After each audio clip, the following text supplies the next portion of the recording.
Hey everyone, and welcome to a happy 2023. It's hard to believe that 22 is already over. I know we only hopped on.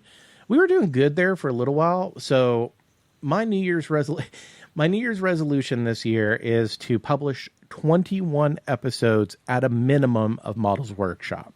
And that can be anything from an hour, right? But more than likely, it'll be our typical hour and a half to 5 hours on those extra special days when we have a lot to talk about.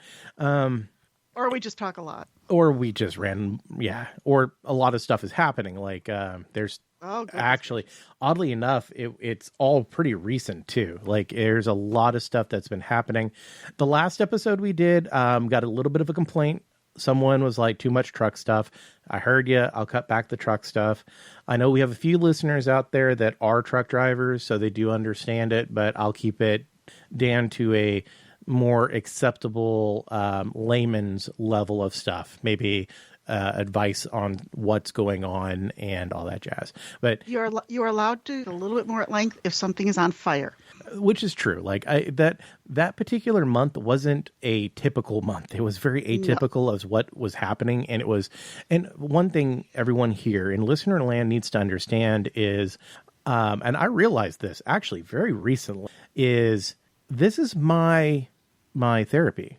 This is where I go and I decompress and I vent and I talk about the stuff that's bothering me, the stuff that's been going on. This is my therapy. And because we don't make any money off this, I actually lose money because I pay to publish this every month and we don't have sponsors. We have one patron. And honestly, what he pays doesn't even cover half of the payment that I have to make every month just to keep my storage. So, but we still thank him for his patronage. Oh, it's absolutely. It's nice to have. We're not being ungrateful for it. Oh no, and he knows we're not. I've actually. We have to say it. We have to say it when you bring that up. No, the person in question I've actually met in real life. I drive near where he lives, so there's been one time so far, and there's other times that I'm planning on doing it, where we've actually swung over to his LGS on game night and hung out with him, watched him play games, sat down and talked with him, and all of that jazz.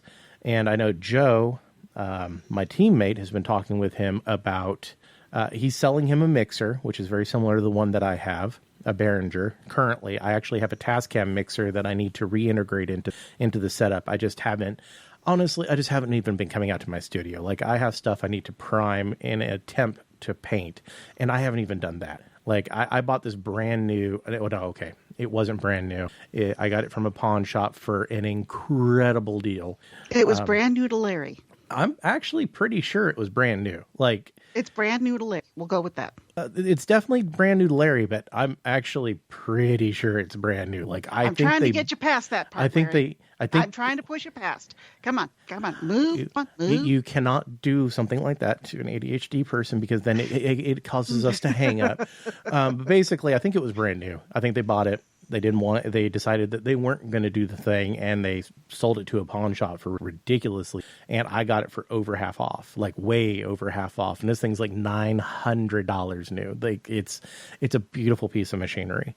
Don't get me wrong, my Behringer 1204s have been amazing, but the Tascam that I have is like, wow. And so what I'm going to end up doing is I'm going to take the Behringers that I have, or take my Behringer and probably take it over to Marie's house so we can actually, because like right now we can record in my studio. If we go over there, we have to use a single mic. But if I set it up where we have a mixer and everything, we should be able to do a multi-mic setup over there, and it wouldn't be too difficult. I guess I'm getting a mixer. Well, you'll have one of mine sitting on your desk. Maybe if we actually start making money, I'll leave it. I don't know. So, in a nutshell, I just haven't wanted to come up to the studio, and I don't know why. And it was funny. Part of the reason I'm recording tonight was Kara, who used to complain about me podcasting, was like, you bought all of this stuff, and I know you have like money invested in this. I know some of the prices, and I don't want to know the rest. No, she doesn't. She absolutely. I feel bad, and I'm the one who bought them. But she's like, and you never go out there and do anything with it. And I was like, well, I don't know. Ever since the divorce and the big C happened, like I was in a very comfortable rut where I would come home every other weekend. We'd sit down, we'd do a podcast. Like I said, it was my therapy. We would talk about stuff that's going on. We bitch, we complain, we'd give props to people who deserve it. And it just allowed me to do something. But when it happened, like especially the big C happened, we ran out of stuff to talk about.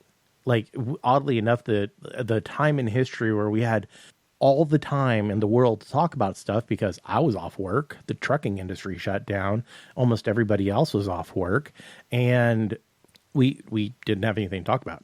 Like we ran out of stuff after about 3 weeks. It was like you extroverts just don't know how to handle these things. Bro, I'm not even gonna lie. It was horrible. The people don't understand how bad it is. It's like you have an introvert that gets thrown into a social thing and they're like, oh my God, and they're freaking out. Well, it's the opposite for extroverts like myself, where you just cut out, Larry. Well, it's the opposite of how it was with us extroverts, where we have nothing to do or talk with, and it was like, hey, introverts had to make some changes. We had to put on masks the few times we ever left our homes. That should have been easier change for you. No, we didn't have to make any other change really besides having to put on the mask. Well, yeah, because you always wanted the introvert. Yeah. 6 feet sounds good. 6 feet, cool. Give me a stick so I can poke people. But yeah, so anyways, but I came to the realization, thinking about it, that what this show actually meant to me and what it was doing for me, and it's honestly just a place to word vomit, I guess, for lack of a better term, all of the stuff that's been bothering me, or the stuff I want to talk about and get excited about and not get excited about and all that jazz. So like I said, resolution for 21 episodes, okay, which is one episode every other week. Now, I'm not saying that there might not be more episodes. That is my minimum. My minimum goal is 21 episodes over the course of the year. Deal. Now, one of the things here is, believe it or not, I was looking when you said let's record. I actually, and I don't get me wrong, I really enjoy recording every time but as my life has been a living hell this week. And it has. It's been absolutely bonkers. She's been messaging me, and it's like, okay, I'm sitting in my quote unquote brand new office where you can't see any real changes. The reason for that is I'm having my entire house, the electrical system, rewired. Now, before anybody starts talking money pit, I figured this into the purchase price of the house because it was an old house. It had old wiring. So this is not a money pit. So don't even get started on that. But since Tuesday, I have had people in my house that I cannot avoid in any way, shape, or form since Tuesday. Not only that, I've had to get early, which is not a good thing since I've been spending the last almost year getting up whenever I darn well chose. So I've had to get up early and let people into my house. And then stay up with them. Yeah. And the cat has turned from she's now in the sus mode. She doesn't like these people and she'll glare at them. She's not hiding, or she'll kind of sit beside hiding something and glare at them. It's kind of fun. It's actually kind of, my cat is not very, so I thought she'd spend time under the bed. She hasn't, and she's come out enough to take time to glare at them, which I think is funny as heck. They're like, oh, kitty. I'm like, kitty, in her place. But the office, which is technically the back bedroom, which was, I guess, technically added on at some point because they could see the back of the old house upstairs. So I'm really confused about this house. It makes even less sense. But I'm on a separate circuit in here with Romex and all new outlets. I have grounded electrical. Yay! And I have a really spiffy new ceiling lamp that lighting fixture. Larry's going to have to come over and see. But I've had them in here all week, and they'll be done on Tuesday. When they flipped one of the breakers, more than half of the front of the house went out. It was all on that one break. It was the front room, the living room, the bedroom, possibly the bathroom, and the refrigerator, which means part of the kitchen, on one breaker. Wow. Yeah, that's slowly going, which is funny because I'll be sitting in the living room and all of a sudden the light will go out. It's like, lights out, because they'll have to flip that breaker to move each room onto its own breaker. And there's a couple of, they've been shifting electricians as they go through here. There's one that really doesn't like my attic. And they send these poor guys under the house. Now, the only original wiring that's going to be left in here, because there will be a little bit, is in the room that they can't get to because it's on cement, and they would have to go through the knotty pine panel. Now, this isn't paneling. These are boards with tongue and groove. And I think I threatened them with a hammer if they tried to open my paneling without good reason. So all they did was switch out the outlets to GFCI, which function as grounded. But the coolness, besides the fact of far less dying in an electrical fire and increasing the value of my home, is I've been having smart switch because, like, my kitchen light switch is on the opposite side of the kitchen from the house. It's where you would come in from the back, which means you got to walk across the kitchen, turn on the light. Not great. Rather than have them install one of the three-way switches, I'm like, wait, we live in the future. So I got smart switch. And I was peak lazy today as I was standing in the kitchen to do something, so I just told Google to turn on my kitchen light instead of walking 5 steps to go. So but it's uber cool. I still have to try when I'm away from home to see if it works. It should. But I can control my lighting now just by talking to my phone on some of the rooms. Yes. I used to have smart lighting in my house. And yeah, it's absolutely crazy. Like, I would be on the road and I'd have people at the house and I'd be like, oh, okay, thing I can't say because it'll cause things to act up. Turn off the living room lights, or turn on all lights to 100%, or turn off all lights, or turn on lights to 10%. And they'd be sitting there and I get an angry message like, what the heck are you doing? And I was like, messing with you. This, like I say, a lot of this I did for the other smart switch that's in right now is to the back porch light. The other two that are going in is, one is the living room light. It's a pull chain ceiling fan, but it's on a switch by the front door, which means I'd have to go to the front door, turn off the light, and walk back through the dark, or try not to take a header stretching for the little stretch pulley thing. And then the other is for the front door light, so I can turn it on every time I forget that I'll be coming home in the dark. So I've done these for convenience and safety. But, oh, are they fun. They should be finished by Tuesday, which means I'll be recovered sometime in March, emotionally and mentally, from having people in my space. Maybe. But it's been worth it. Don't get me. It's just, you've taken an introvert and put them not only in a social situation they can't escape, but they're in my space. They're in my home. I can't get rid of them. And I'm paying them to be here, which is even worse. It's just awful. It's absolutely awful as an introvert to have this happen. Yeah, Larry's been hearing about it as implode here. I purposely have not talked to messaged her because I kind of had a clue that I wanted to know. And if we would have talked, we would have gone over these things because we find them interesting. Right. Like, we'll get on a phone conversation. And honestly, if I could find a good phone recorder that didn't sound like Butkus, we could do our phone conversations as podcasts because we and talk. And talk. Yeah, it's not abnormal for us to really be on the phone for 3 or 4 hours just talking about what's going on in the miniature community, what's going on in gaming. Our record was that solo run. Oh, I got put on a solo run and I had to drive and I couldn't stop and go to bed, and I was completely off schedule, and her and I think we're on the phone for it had to have been like 8 or 9 hours. At least, and it was through until like 5 or 6 in the morning, 5 or 5:30 in the morning, which is lucky for me to do that because I didn't have to get up for work. That's why I was able to do that. Because I'm retired, but I could do that. But we stayed on the phone together until he reached his destination. But that was like an 8 or 9 hour phone call. It was insane. We had things to talk about for the entire 8 or 9 hours. It was the call that never ends. It was better. It was better than an alternative of you not having someone to talk to. So it was on October 20th. It was actually broken up. And I think so we had a 25-minute phone call, a 2-hour and 30-minute phone call, and a 6-hour phone call, all in the same day.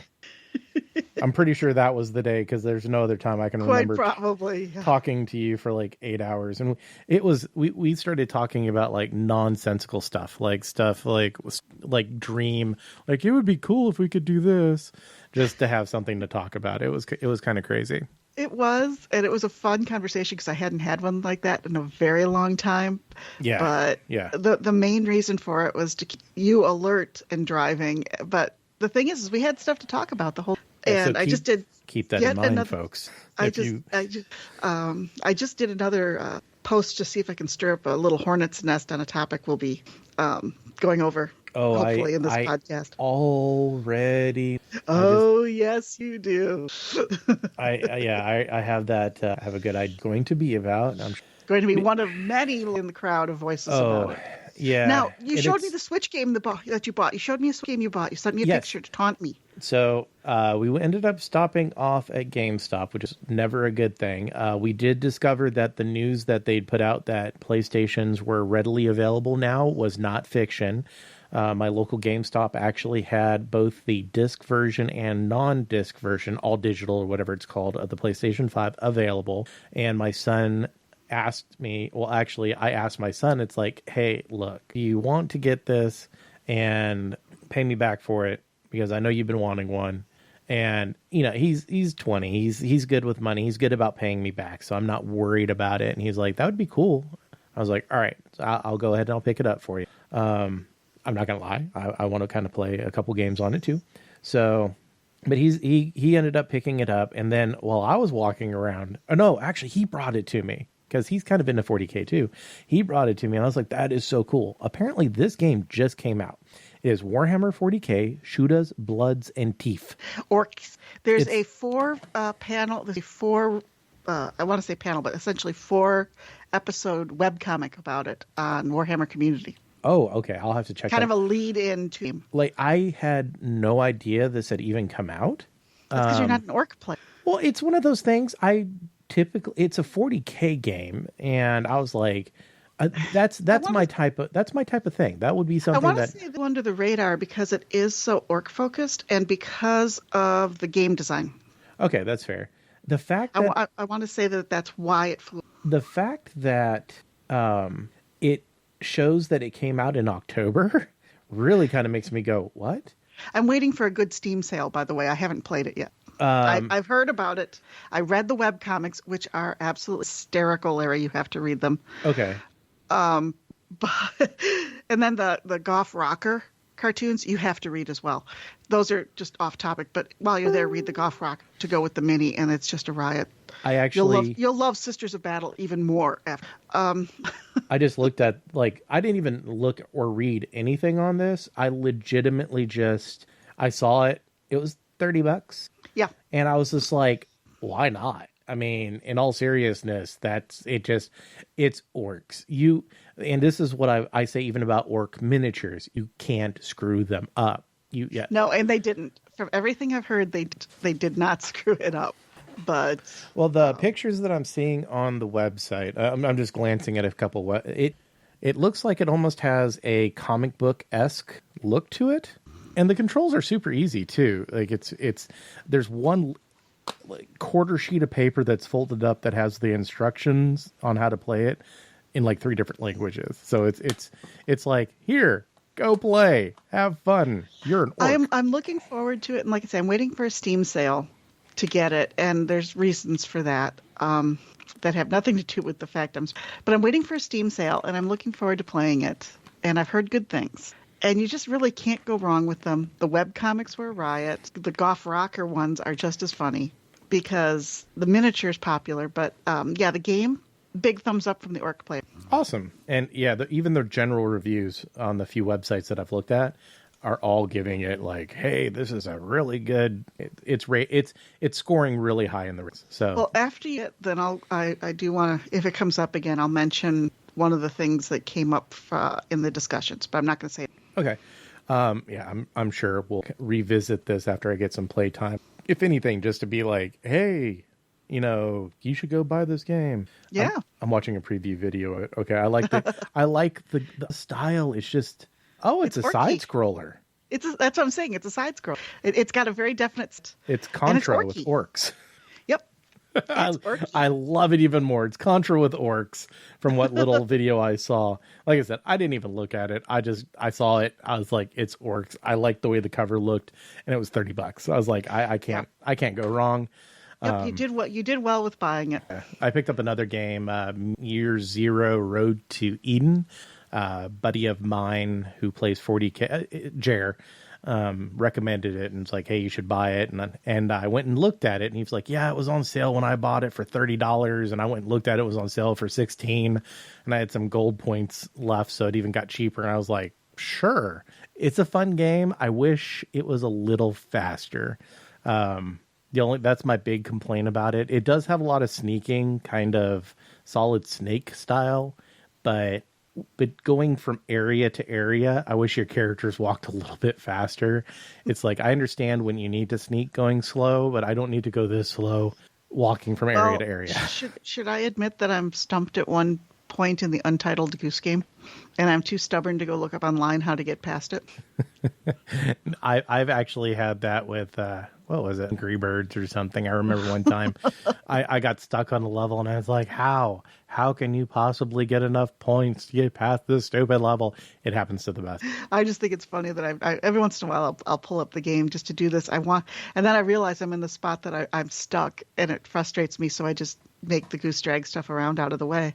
And because I've actually gone backwards in my levels, trying to in the level, trying to figure out how to. I've stopped playing Untitled.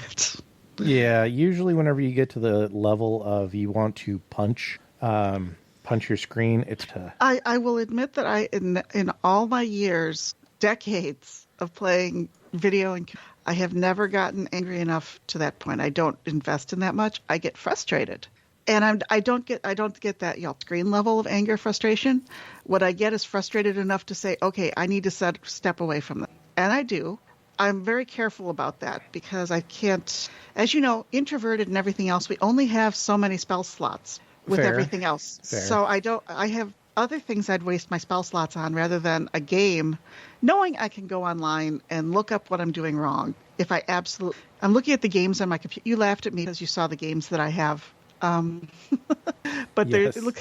I was nosing around on the computer, and her games are on her desktop, and I'm like, really? This? Well, I don't know if he noticed just how tidy my desktop is and how my apps and icons are all grouped together. And mostly it's just black space because I'm of the days of colored and patterned backgrounds took up cycles on your machine. So back in the 90s, I set my desktop color scheme, my theme, to have a black background, and I've never changed from then, even though now it's not I just prefer it, but all my icons are nice and tidy together by function. And I do that too. I actually have all of mine, like my games are up top, my launchers and games are up on the top, all of my video and sound editing stuff are in the lower left corner. All of my web browsing apps are all the way on the left edge. I actually do the same thing. I just remembered I didn't look on Epic for this, so I have to go look to see anything I want. Oh. Because I try to go there every week. Because they did have a Warhammer one. So I got an amazing deal. So Christmas, I don't get a lot of gifts for Christmas because I'm dad. But my kid actually outdid himself. He ended up buying me 2 packages of Ravenclaw seeds, which is funny because one of them was to actually replace a pack that I gave him for his deck, Magic the Gathering, for those who are wondering. And then he went out, and if you've been living under a rock and you don't know that, I'm a huge Ninja Turtles fan, like super huge Ninja Turtles fan. He went out and picked up the 1986 original Mirage series pop vinyl Ninja Turtle, but he got me the Chase variant, which is colored in black and white. And it was for Donatello, which is my favorite turtle. And I was like, wow, he actually really surprised me with that. I opened the box. I had a clue that he was getting me a pop, but I didn't know which.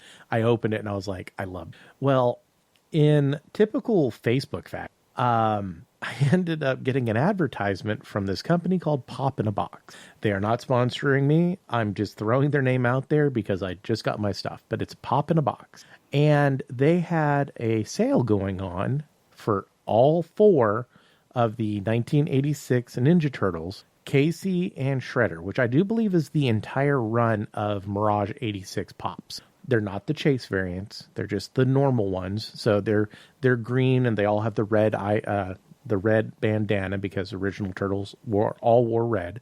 And $30. $30. And these are actually the convention exclusives. I think they're convention exclusive. There's some sort of exclusive. You can't pass that up. Honestly, that's one of those things you can't pass up. Well, I didn't own any of them. That's the thing. And I was just now notice the past tense on that sentence. I didn't own a single one of them. So past tense. I saw that was one of, okay, so I've been really cutting back on my pop purchases, and I'm actually looking to liquidate some of my collection because I bought some that I have no idea why I bought them.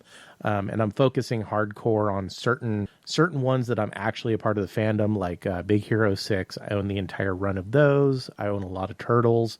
I own a lot of, and a few Disney shows that I really enjoy. I own some of those. I actually have backed away from a few because they were money makers for Funko and they overprinted them. Not like in a single one where they're not worth money, because I don't collect pops for money. I collect them because I like them. Just for the fact, like, at first I thought about going after all the different Deadpool ones. No, there's like 40 different Deadpools. I was like, nope, I can't do that. That's because there's like 40 different pools. Which is true. Like, on the Deadpool ones, because especially some of the ones they ended up doing, I do have Bob Pool. Because I could not pass that one up, because I do actually own all the Bob Ross ones too. Fair. So whenever they did, and that was actually a Christmas gift from Jer, was he saw it and he picked it up for me. So I was like, okay, I can count this as a Bob Ross over Deadpool. And I like Deadpool wrong. I think he's absolutely amazing. Like, Ryan Reynolds is Deadpool. There's no person in this world that can replace that guy. Like, pretty much, he literally is that character. And there's a funny story around that. One of these days we'll talk about it. But yeah, so I saw those, and that was the fastest pop snap buy I have ever done. Six Ninja Turtle pops that I don't own a single one of for $5 a pop. $30. Literally $5 a pop. Yeah, I've seen when you're talking about Facebook ads, targeted advertising. I've seen three different vendors that are doing subscriptions for old role-playing books or magazines, where you get it's a blind bag kind of, but you'll get a book. There's one that just you'll get two magazines, Old Dragon, White Dwarf, well, not White Dwarf, but probably Dragon and all that. You get two random ones every month. There's three different companies that I've seen that are doing this model now for old gaming books and old games. Which is really interesting that there's a lot of interest in, and there's a reason why I'm doing this is because I'm segueing. Yeah, now, not really. I'm going to take it in a different direction, Larry. Okay. I'm pointing at the microphone. Nice little TV smile on my face. But it's just this resurgence in interest in the older, not just Dungeons and Dragons, but other gaming systems. But, so I finally got, for a reasonable price, the second edition Orc Codex for $40K. That was the only Orc Codex I was missing, was the second edition. Because for whatever reason, I got a bug saying I wanted to get all the Orc Codexes because they're fun to read. I've gotten into the fluff. I have the Eldar ones. It's understandable. You try to get all of the codexes, like you said, the fluff. And then you got to look at the rules. And if you didn't play back then, you're kind of like, what the hell does this mean? Well, the same guy who was selling this was also selling the second edition rule books. All but one of the in the pack. And I have 9, obviously. And I picked up 8 because people are still playing 8. They're more fond of it than they are of 9. And 10's on the horizon that people are talking about. So I have 2, I have 8, and I have 9. And I have all the Orc Codexes. I have 3. Well, and 4, and I think 5. Marie went on eBay. Uh-oh. Marie has... Now, okay. I mean, I don't even have to finish that little paragraph. So I had forgotten that I had re-signed up for text alerts from Post Office Informed Delivery for mail, because I used to get the text alerts about packages, which was nice. And all of a sudden, my phone exploding with these messages of this package is, mailing label created, and it's shipped and expected. They're like, the heck is going? Oh, did a lot of buy-in. So in the next week or so, I will now have all the rule books except for Rogue Trader, because that's stupid expensive. So if anyone's greater, let me know. Hook me up, man.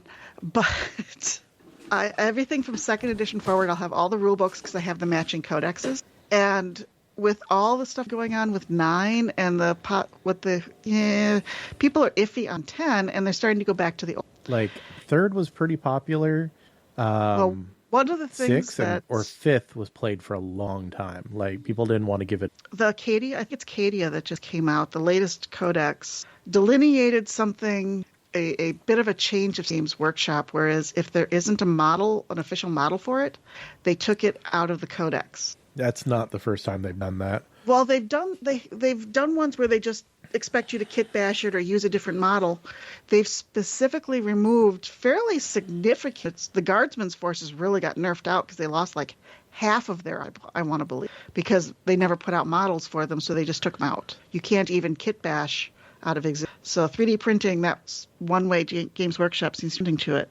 And this way, when someone says, you know what, forget that, I just going to go back and play 5. Okie dokie, and pull out 5X and I'll be good. Right. And some of those old ones are actually really good. Like, 3rd had its issues, but I really enjoy 3rd. That was probably my favorite. Yeah, 3rd is a big one that comes up, and 5th is it comes up.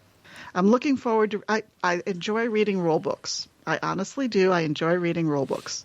Don't start with me. So I'm looking forward to reading these. And I did get, 2nd edition was really 3 books. And it turns out that I have 2 of the 3, and I found the 3rd one reasonable, so that one's coming. I will have all from 2 to 9. 2nd edition was fun, but they were small. 2nd edition was very scrum. You really didn't play a lot. Like, I remember... Well, that's because it was based on the number of models, because the models are in the back of the codex. Yep. So. You'd end up playing like 12, 13 models total. Maybe 14 or 15, and that was like your entire army. But given the time, also, big armies, unless you were a Napoleonics historical player, and those were 15 millimeter. They still hadn't done scope creep. Those were tiny little armies. They were still playing 6 millimeters. That historicals were the only big, massive setups. So So I'm one of the few ancients that are still around that played 2nd edition, and it was like GW was a completely different animal. Like, it's like all of these different companies that are out there that have had the success creep, Wizards of the Coast, Games Workshop. I remember like during 2nd and 3rd edition, you could literally call Games Workshop and you could order bits. And the bit catalog was freaking amazing. And in a nutshell, every model that was out there, you could order the bits, and you could order like the left arm of this character and that and all this. And that's how you would do your kit bashes. You would order the bits off of GW directly. You didn't have to go Bits and Kits or any of these other companies that are out there. So what actually ended that entire thing, it's kind of funny in a way. It's kind of sad. But what ended up happening is the UK had an earthquake. This was... Oh, yeah, I remember back what in ended that. 03 or 02, they had like a pretty big earthquake, and basically all of their bins where they had these hundreds of thousands of bits all organized in fell over. And they just basically, everything just piled into the middle of the floor. And they were like, well, this is an end of an era. We were already talking about killing it, so we're just going to go ahead and cut it now. And it was great because the sellout is you could buy, and I bought a few, you could buy X number of pounds. And this is before pewter shot up in price. So it was really cheap. Did you know you can still get those people who bought them and held on to them? That doesn't surprise me. But it was, I bought a few of them. It was a great thing if you were into kit bashing. But you would buy like 5 or 10 pounds of loose bits, pewter bits, 5-10 pounds of them. And there was no guarantee. You could get whole miniatures. Like on one of mine, I got a couple whole miniatures, like every piece. Or you could just get a random assortment. I do remember I got an extraordinary large amount of Battlefleet Gothic. There was wherever the... So they must have shoveled it up from the Battlefleet Gothic section. Yeah. Like there's most definitely, I definitely got bags from the BFG section. A lot of like the little bits, not the hulls, but it was a lot of the masts and the turrets and everything. So that was the end of that. But it was like a random earthquake that happened in the UK. They don't get them very often, but this one apparently knocked all of the bins and they fell onto the floor. And instead of trying to sort it, because not going to happen. Yeah. They'd have been better off.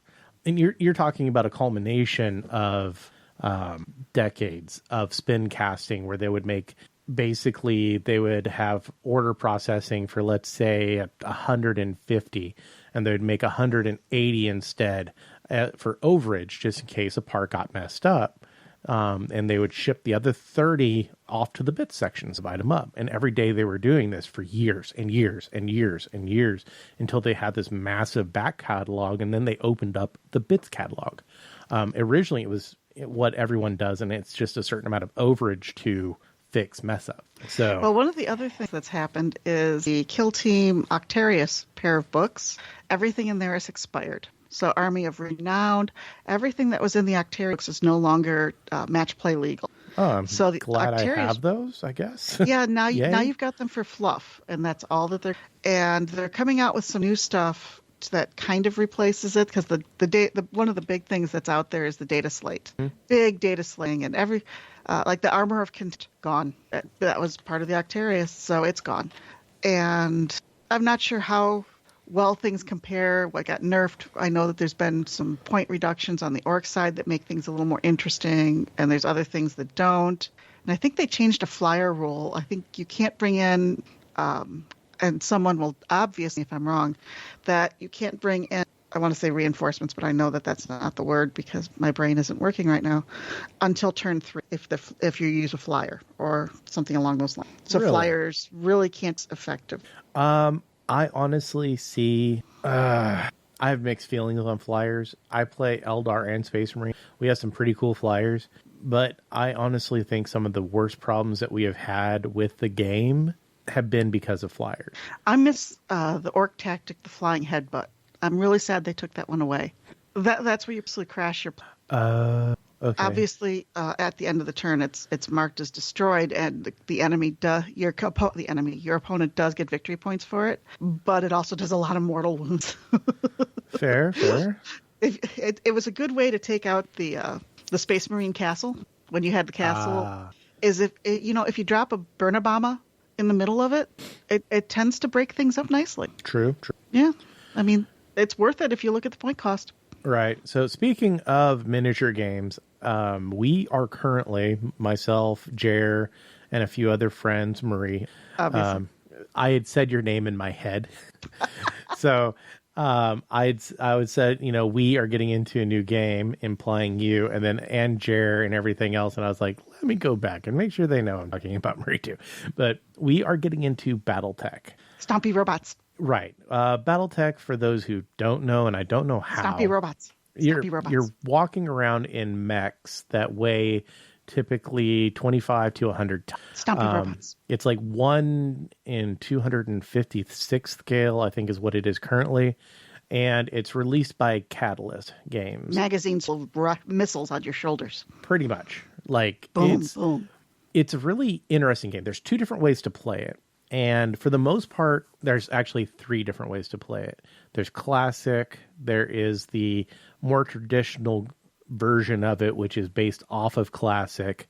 And then there is the new Alpha Strike variant. The classic and the newer variant, basically you have these data sheets with your battle mechs on them. And they are longer games and usually don't take but a few mechs because it takes a while to kill the darn thing. And you go through, and as you damage, you go, okay, I took 5 points of damage on my arm, and you go bubble these little dots in. And that's your traditional. It's played on a hex board, so that's convenient because there's not a lot of measuring because all the movement and everything is on hex. Then there's the Alpha Strike, which is very much like 40K-esque, where you have wounds, air quotes, wounds, and damage points. Well, it's actually armor Hull and points. structure. It's armor and structure points. And like a big mech will have 8 armor and like 4 structure, where a small mech might have 1 of each. But it's a lot faster, it has longer range weaponry, or it has a role on the field that has nothing to do with getting attacked. And as of right now, I don't have an exact count, but I do know for a fact that there is over 200, 300 different mechs, and that's not including all the variants of the mechs, because you can still get the original sculpts through Iron Wind Metals, I believe. Yes. And we are actually putting an order in. I need to talk to you off this about if there's anything you want off of Ironwind. Okay. But you can get so sadly, some of the battle mechs have not been updated in a long time. Like ever since they were Ralpartha, and they look horrible. To put it basically, they really in modern eyes. No, they were pretty bad back then too. Come on, I'm being nice here to the sculptors. But the new plastics look, oh my goodness, they look amazing. And some of the newer-esque pewters look.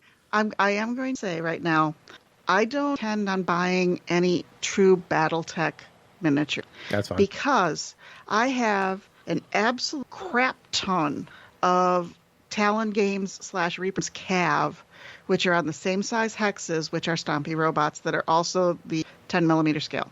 These are 10 millimeter scale as opposed to, what is it, 6 millimeter? This is 1 in 250 something scale. Yeah, it's something. I think they're like 6 millimeter. I think they're 6 millimeter and Reaper is 10 millimeter, but they're about the same. They're on the same size hex, which matter. So I'm really hesitant to buy more Stompy robots when I have more Stompy robots than I know what to do with at this point. Well, and also you can start playing Cav too. Well, there's that, and there's two things that go along with that. One, I'm a squirrel, so I will own all of them at some point. I'm actually not, as far as plastics go.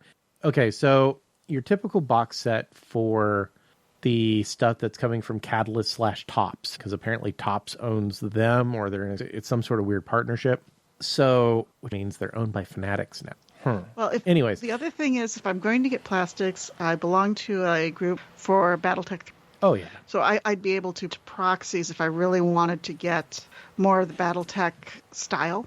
But I have 19, Larry. You have a resin printer. There's absolutely no need in the world for you to buy any of this stuff because this game is on it. Well, this game hasn't really been changed in like 20 something years. You have classic, which is still fully supported. You've got the newer version that's kind of based off of classic, where I think they streamlined some stuff. And I think that version of the game is like 20 years old. Alpha Strike is new. Alpha Strike is them entering into, hey, we want to do a 40K where if you want to bring 30 mechs, it's not going to take you 4 months to do it, which is awesome. I kind of like that. It's for your larger scale games. So if you want to only play like 1 or 2 battle mechs, you can go the newer classic.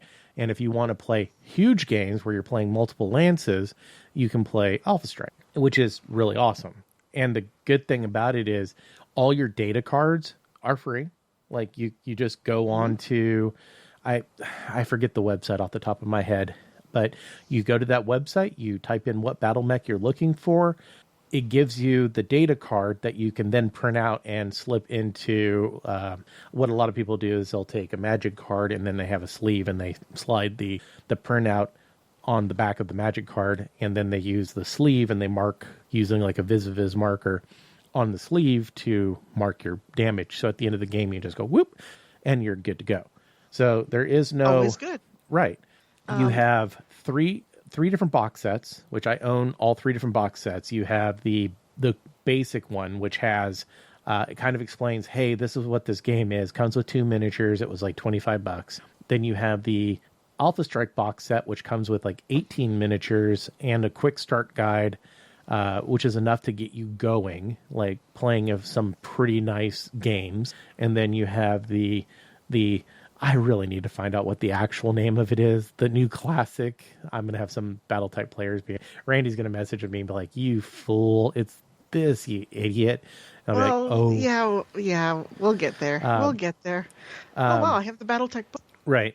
So, well, actually, that's how I got into this. Jeremy messaged me. All 6-3 of the BattleTech. Yeah. Jeremy messaged me and he's like, hey, BattleTech Catalyst has a big thing going on right now where if you pay $30 on Humble Bundle, you get 29 PDFs, including all of the core books, like the actual core book, not the starter guide, like the 200-page rule book. He's like, you get that, and then you get a coupon where you go over to Catalyst and you pay shipping and they send you the starter set for free. So, and that's $25 by itself. So it's like I paid $7 in shipping, I think is what it was. And then I paid $37 for 29 EPUBs that were complete, full, print them out and you're good to go. And the starter box set. I was like, that's a phenomenal deal. And like, that was $400 ago. And I own 60 battle mechs now. I do stuff. Well, I went, I had already purchased the Battletech Alpha off of Drive-Thru RPG because I admit I have a fondness for stompy robots. You play orcs. Of course you do. Come on, I also play Russians. Fair. I will admit that I will forego tactics for hitting things a lot. That seems to be my tactic is let's find the faction things a lot. You'll want axemen.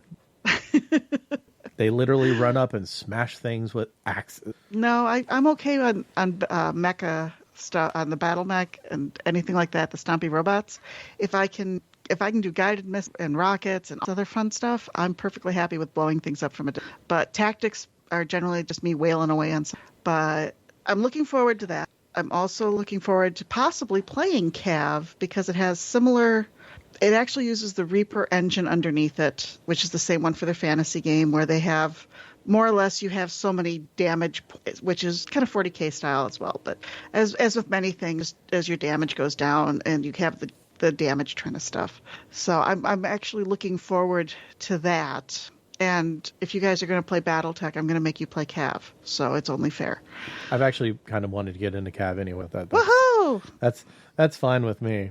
Now, speaking of Reaper, so I think there's Well, I'm going to make you potentially laugh at this. Okay. I have a thing about not wanting to try oil washes, especially to do panel lining.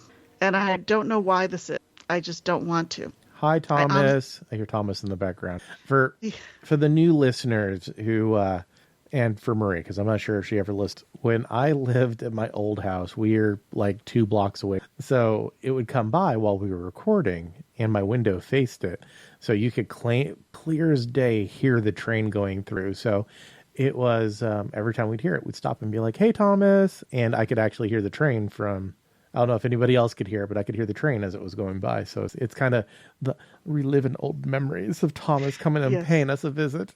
Yeah, I do live near enough to the train tracks that I can hear the whistle as it goes through, because it's not near the really close crossings, but it's enough of the crossings that I do hear the train whistle quite a bit. It's kind of comforting at this point. It really does become that. At first, it was like, that train, it's so bothersome. And after a while, it's like, oh, cozy. Right. But for some reason, I am adamantly using oil paints to do weathering and panel lining. I know I'll get past that. So I was thinking, what can I do to reduce the surface tension on an acrylic paint mix? So I was looking up surface tension. I was doing chemistry. Leave me alone. And, the problem is putting Dawn into your... And actually jet dry surface tension. And I was looking at various surface tensions, and I saw that isopropyl alcohol has a much lower surface tension. So I was thinking I might try that. Okay, do we see where there's a problem coming up here? Flammable? No. What do you use? Isopropyl alcohol. True. So mixing it with paint, probably not a good idea. Might actually turn out fantastic. You never know. So I might experiment a little. So so I've actually have messed with alcohol. It still dries. It doesn't destroy the binder because of the way the alcohol, how quickly it dries and evaporates. That usually pretty well off. And the fact that by adding acrylic paint, you're essentially diluting the alcohol because so I'm still going to give it a try, but if I could use that for panel lining, I'll be really happy. Because if you haven't looked at the Stompy Robot Minis, which is what I'm just going to call them because a number of companies make them, and it's the same thing on a lot of models where they have panel lines, where they have channels where various panels on the mechanical body would come together. Mm-hmm. And you want to line them, and if you try and do that by hand, you might as well just go back and hit yourself with a hammer a few times until you come to your senses. So... All right, so before Secret Weapon, where they used their washes are essentially, not essentially, they were licensed from Lester Bursley. And his formula is like readily available. I don't know where it's at exactly right now, but I could probably message him and get it. But yeah, he put it on the web, and basically what you were paying for when you bought it from Secret Weapon was, and him testing and finding new unique color combination. If I know what the medium is and everything that goes in it, it's like I say, it's something to play with. Maybe I'll look it up. Maybe I'll wait for you to send me the link because you're not going to be able to let go of it now. I know that. Well, I'm friends with Lester, so and I'm friends with Justin too. It wouldn't be too easy or too hard to be like, hey, we're what's the actual formula? Honestly, I remember the old school stuff. It was literally one drop of Dawn, and like it was like 1 part Dawn to like 20 parts water, and then you mixed in the paint, and it basically turned you make what I call slippery paint. And then you put a little bit of drying retarder in it, and it turns it into this neat wash. All it is paint, a little bit of slippery water, and drying retarder. And because I'd like to use, I don't know why I'm so adamantly using oil paints. I have oil paint. I have odorless thinner. I have everything to do it. I just don't wanna. I'm the same way. Like when James was on the podcast, and he should be back soon, hopefully. Because if anything, he just needs a place to talk because of all the stuff that's been going on with his family. And it's no secret. So if you didn't know, Kathy Wapple has cancer. It's an undetermined cancer. They don't know where it's coming from. So they're doing a whole bunch of chemo stuff. It's been rough on both of them because the Wapples make their living off of streaming. Kathy did her streaming and she had a really wide audience.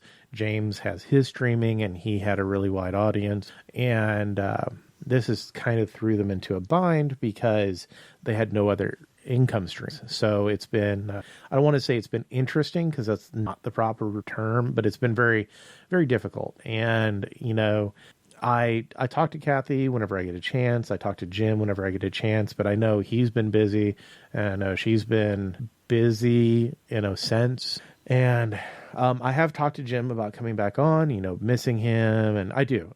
Jim, like when he was on the show, I don't think people realized that after the show would end and everyone else would go to bed, Jim and I would be on Skype for hours and hours just talking about stuff that maybe not, it wouldn't be good to talk about on air per se.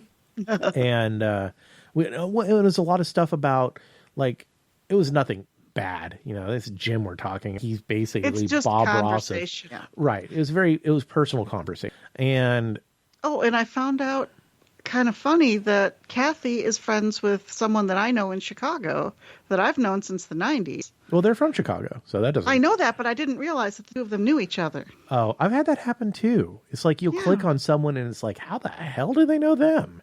And you ask them... I have an idea why they know each other because of my friend was involved with a lot of local conventions before she got hit by a bus with her scooter.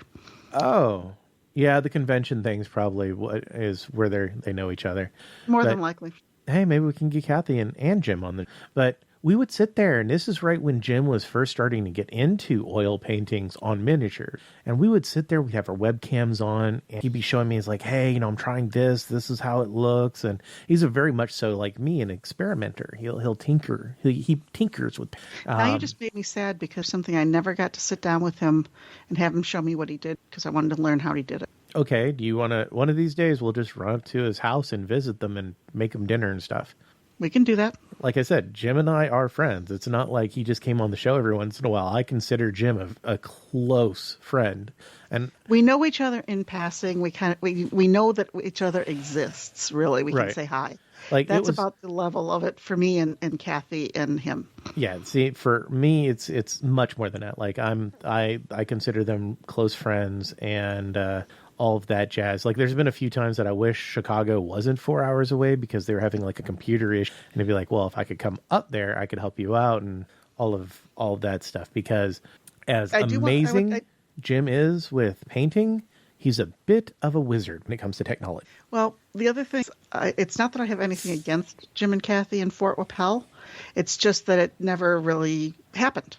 You know how sometimes you just never really get a chance to sit down and talk and find out what's going on with people. That and every time that I've been near them, they've been at Fort Wapell, which is where they set everything up, and they've always been surrounded by people. Oh yeah, and I've never felt comfortable intruding on that unless I already know somebody. So, kind of catch-22 there. And except like me, he's in the middle of teaching a class to someone. And I walk up and grab his boot. But you know him. That's the thing. Yeah. But if he's sitting with a bunch of people and talking and having fun, I won't go up and intrude. Stick around with me, kid. We're going play. There's a difference in going with someone who's mutual acquaintance and just going up on your own. So mutual acquaintance. Mutual acquaintance. Maybe we should really seriously plan on hitting a depth. Maybe not this year, but 24. I think definitely 20, because this year, so truck driving, it's not really long. And it was actually not so much truck driving stories. Over winter break, well, I got caught up in that massive storm. That sucked. But over winter break, that's when the plant shut down. So normally we take a week off. And instead of doing that this time, I actually worked. They had a run that was going down to Texas. And I used to go down to Texas. I really enjoy Texas. I really like San Antonio. I think it's an amazing city. I would not mind moving to San Antonio or the surrounding areas. We seriously considered moving to Jarrell at one. I'm sure I'll get flack for maybe the one listener that knows what that place is. I know it's not pronounced like Jarrell or Jorrell or some shit like that. It's spelled Gerald. I'm from the north, but I ended up getting a run down there, and then Joe ended up getting a run down there. So we convoyed. I took my youngest son with me. We went down to Texas. We ate a lot of barbecue, and I basically have been able to save up the vacation that I would normally take. And here soon, I'll have enough vacation banked up that I can go ahead and go in and get my surgery. So for those who don't know, I have carpal tunnel, like serious carpal tunnel. My hands go completely numb, and it sucks. Like, I have a hard time playing Magic. Like, even shuffling cards is hard for me. Holding an airbrush. You bailed on me, taking me to the store and teaching me Magic. I ended up going a few weeks ago. You bailed on me. Everybody bailed. Like, you bailed. I was going to learn. You were going to take me through my very first game of Magic. And I'm still going to. I'm not. And you bailed on me. Do you know? I was sad. Holy shit. Iron Wind is in Cincinnati? Yeah. Oh, we had to call them and see if they'll give us a tour. Oh, okay. Because there's like three different places. Will. I still have to call Chessex and set up a tour there. Well, that's another reason. I don't care if you're going or not. I'm going to Chessex. I'm going to the World Center for me. That's another reason why I want to get the podcast going again, is because I can call places like, hi, I'm with Models Workshop. We'd like to come in and do an interview and all this other jazz and write an article about you guys. So, but basically, I'm going to have carpal tunnel surgery. I'm going to have to take 10 days off of work. And okay, this is the semi after-hour stuff, right? You can curse. Yeah. Well, I'm just saying, with both of your hands and casts kind of thing, your social life's going to take a dive, Larry. I'm married again. I'm used to not having a social life. What are you talking about? There you go. Actually, I married you. That is true. I officiated at your wedding. That is very true. There's actually a very interesting problem that I am going to, and hopefully it is not as expensive or not as painful as, because I've heard there's two different boats. Either it's like incredibly painful or it doesn't bother you at all. And I typically recover really well from surgery and pretty quickly. So I'm hoping I'm in the second camp of it doesn't bother me too much, but I'm opting to get them both done at the same time, which is going to leave me handless. So yeah, that's going to make things a little bit difficult on the bodily function side of the house. Yes. So I'm hoping that, love you, Larry, but not that much. I don't blame you. Yeah. So that'll be the interesting part. And let's just say I'm really happy that my shower is really close to the toilet. So in the next episode, we'll hear the experience of Larry installing the bidet on his. Actually, that has crossed my mind. It really might be a install that I do, like for real. I saw a tweet from somebody, as I'm going to completely go this because I brought up bidet and I didn't mean to, is that someone who loves a guy who loves his bidet did not think about what would happen when the power went out at 0 degrees and used his bidet, and he said things happened. He thinks he had a religion. So yeah. Oh boy. Noted. Very much so noted. But yeah, that might be a good thing to do before you have the surgery is save yourself some footsteps. And Yeah, yeah, that's definitely. But yeah, so I'm gonna end up having surgery on both hands. And I was looking at my doctor's notes because my hospital use an online record keeping, and you can go and access your notes, and you can look up what everything the doctor says about you. And so apparently she's thinking that I might need a second surgery on a different part of my arm that I was not tracking. So I'm actually having. All right, so she apparently saw the problem that I didn't even bring up to her. I'm having the carpal tunnel. For those who don't know, carpal tunnel causes your thumb, your pointer, your middle, and sometimes part of your ring finger to go numb. Mine is causing literally half my ring finger to go numb, which is a very weird experience, having half your finger numb and the other half not. Weird. But I have also been having issues with my pinky and the other side of my ring finger going numb at times. But the big problem I'm having is the bone and tendon itself that runs along my pinky on both hands have been incredibly sore. And it's not like knuckle where it'd be like, oh, you're old, it's arthritis. No, it's if you feel on your pinky down towards the bottom where your wrist is, there's a little kind of lump there almost. And I've been having real bad pain. So there was another syndrome that she was like, hey, we might have to look into this and have surgery for that too. So I might go in for 2 surgeries and end up with. So the good thing is that if I take 2 weeks of vacation, that'll eat up all of the gap time between me having to have short-term or being able to take short-term disability if there's any type of anything that happened. I don't heal properly or there's a complication. What you've done is you've yourself up so you can make sure that you're covered in case of ongoing problem. Yes. And you will be handless during this time. And I'm really glad that I live 30 minutes away from you because this way I don't have to listen to you bitching. I can listen to it if you call and everything else, but I'm a sentence away from you. And I have a stick shift. And yeah, you are pretty much trapped. No, I'm not you for that time. Actually, we could trade cars. No one in Larry besides Larry can drive a stick, and I can. So Larry, we might want to talk about trading cars for a little while. Oh, I'm probably okay. So my rule of thumb is on pain medication because I come from a family with addictive problems, and I have. I'm not saying pain medication. I'm just saying being able to use your hands effectively. You'll be able to do it a lot easier with an automatic transmission than with a manual. By time I'm able to, okay, so this is the point that I was trying to get across is that by time I'm able to drive legally, I'll probably not be in enough pain. Usually it's after 2 or 3 days, I'm usually out of pain enough where I don't need medication anymore, and I can probably do stuff that the doctor would be like, why are you doing that 2 days after the surgery? And from my understanding, the only thing that can really go or be, well, okay, there's another thing that can go bad, and that's you accidentally punch the nerve cluster that's healing in your palm, and suddenly right where you would rest it on a shift. Oh shit, that is actually fuck.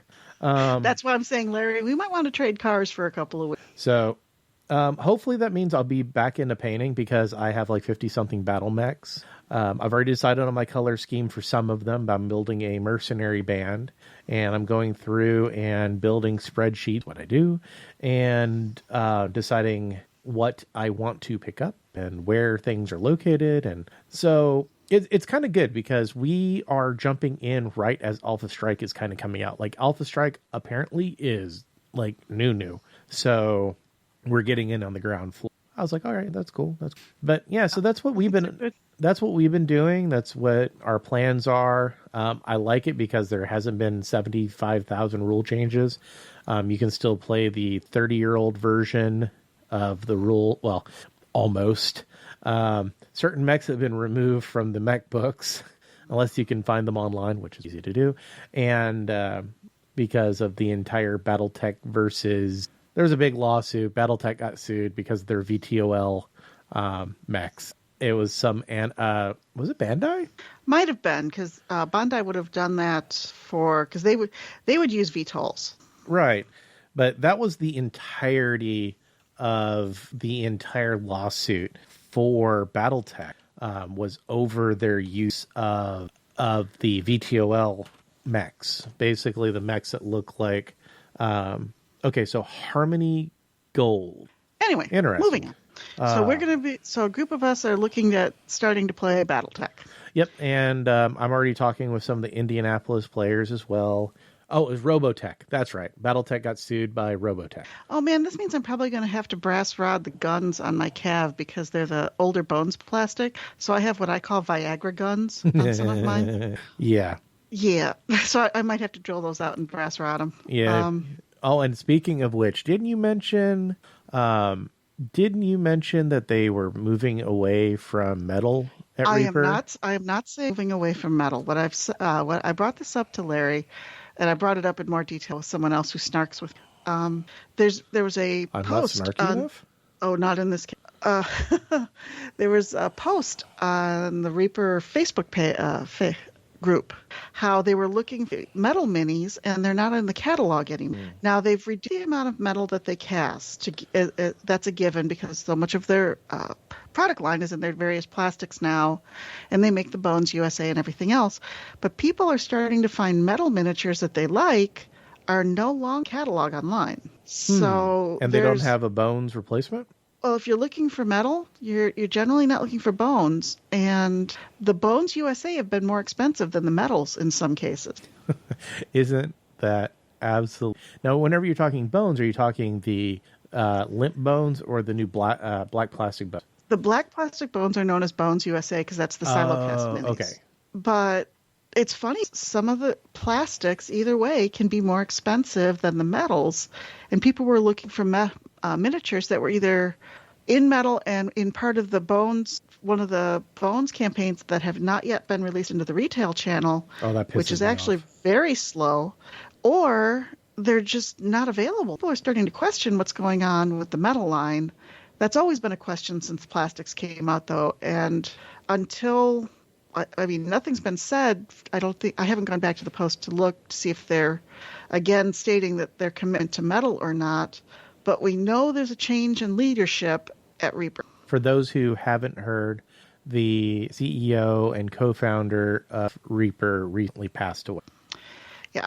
And that was a big loss to the gaming community, but it also means a restructure at Reaper. And we don't know what's going to happen there. We don't know where their focus is. We'll find out when they tell us, is what it comes down to. But it's a little disconcerting that all of a sudden Metal Minute from the catalog. Yeah, and I'm actually a victim of the entire, hey, we're going to put these models out as Bones, and I've been waiting for a damn Dragon Turtle to be released as a plastic kit since it came out in Bones, because I did a dumb. 3, I think it was in the Bones 3 or 4. Bones 6, and they're in Bones right now. Mm-hmm. It's been 3 or 4 years.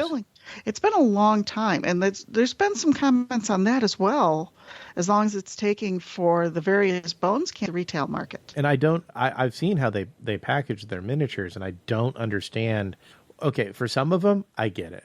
But here's the deal. I want Dragon Turtle. I want 3 more Dragon Turtles. Look at earlier conversations. You'll figure it out. I already have one. If you're going to go look on the Reaper site to tell Larry that there are Dragon Turtles, the Dragon Turtle that's out there is the old one. The one he wants, the new one that's swimming. Yes, and it's very large. It's very large, and it is not on the site. Right. So if you're thinking about being helpful, great, fantastic, we love you. But it's not on there. It's really frustrating. It's a model you've been waiting years to get your hands on. Because I did a dumb, and I didn't go and put an order in for 3 more of them, which is what my intentions was to put. Well, to be fair, at the time, they were expecting them to show up in the retail channel in a reasonable amount of time. Well, no, to be fair, I was going through a divorce whenever that entire thing went down, and I kind of got distracted. I'm trying here, Larry. I'm trying. I know. But that's what was going on during that. That's why I know it's been for freaking ever. And here's my deal. You have it. Yeah, the Dragon Tortoise. I don't need the Dragon Tortoise. I need the... Even though the Dragon Tortoise rocks. It does. And you could probably kill someone. I have one in metal. You could probably kill someone with. That's scary. I have something heavier in metal than the Dragon Turtle.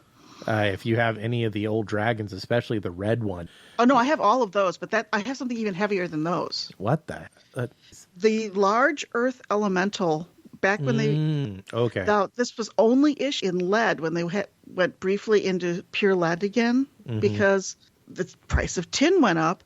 It was made only 65 line. It's never been made before or after. This thing is just pounds of solid metal. I'll be pinned piano wire. It's where you're pulling out the freaking wire hanger. I have done that. I mean, I might have to.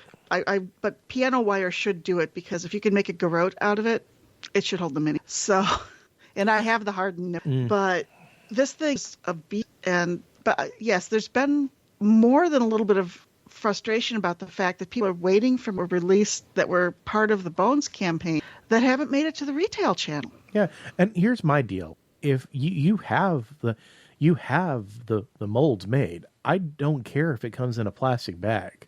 I just want 3 of them. Just sell them. I literally do not care if it just comes in a plastic bag, as long as I get all the pieces. And I understand maybe you don't have the packaging because it's an odd shaped mini. It really is. Maybe you don't have the packaging to sell it into retail store. There's no reason why it's not on their website. Well, I can think of a few reasons, and I hope this is not what happened.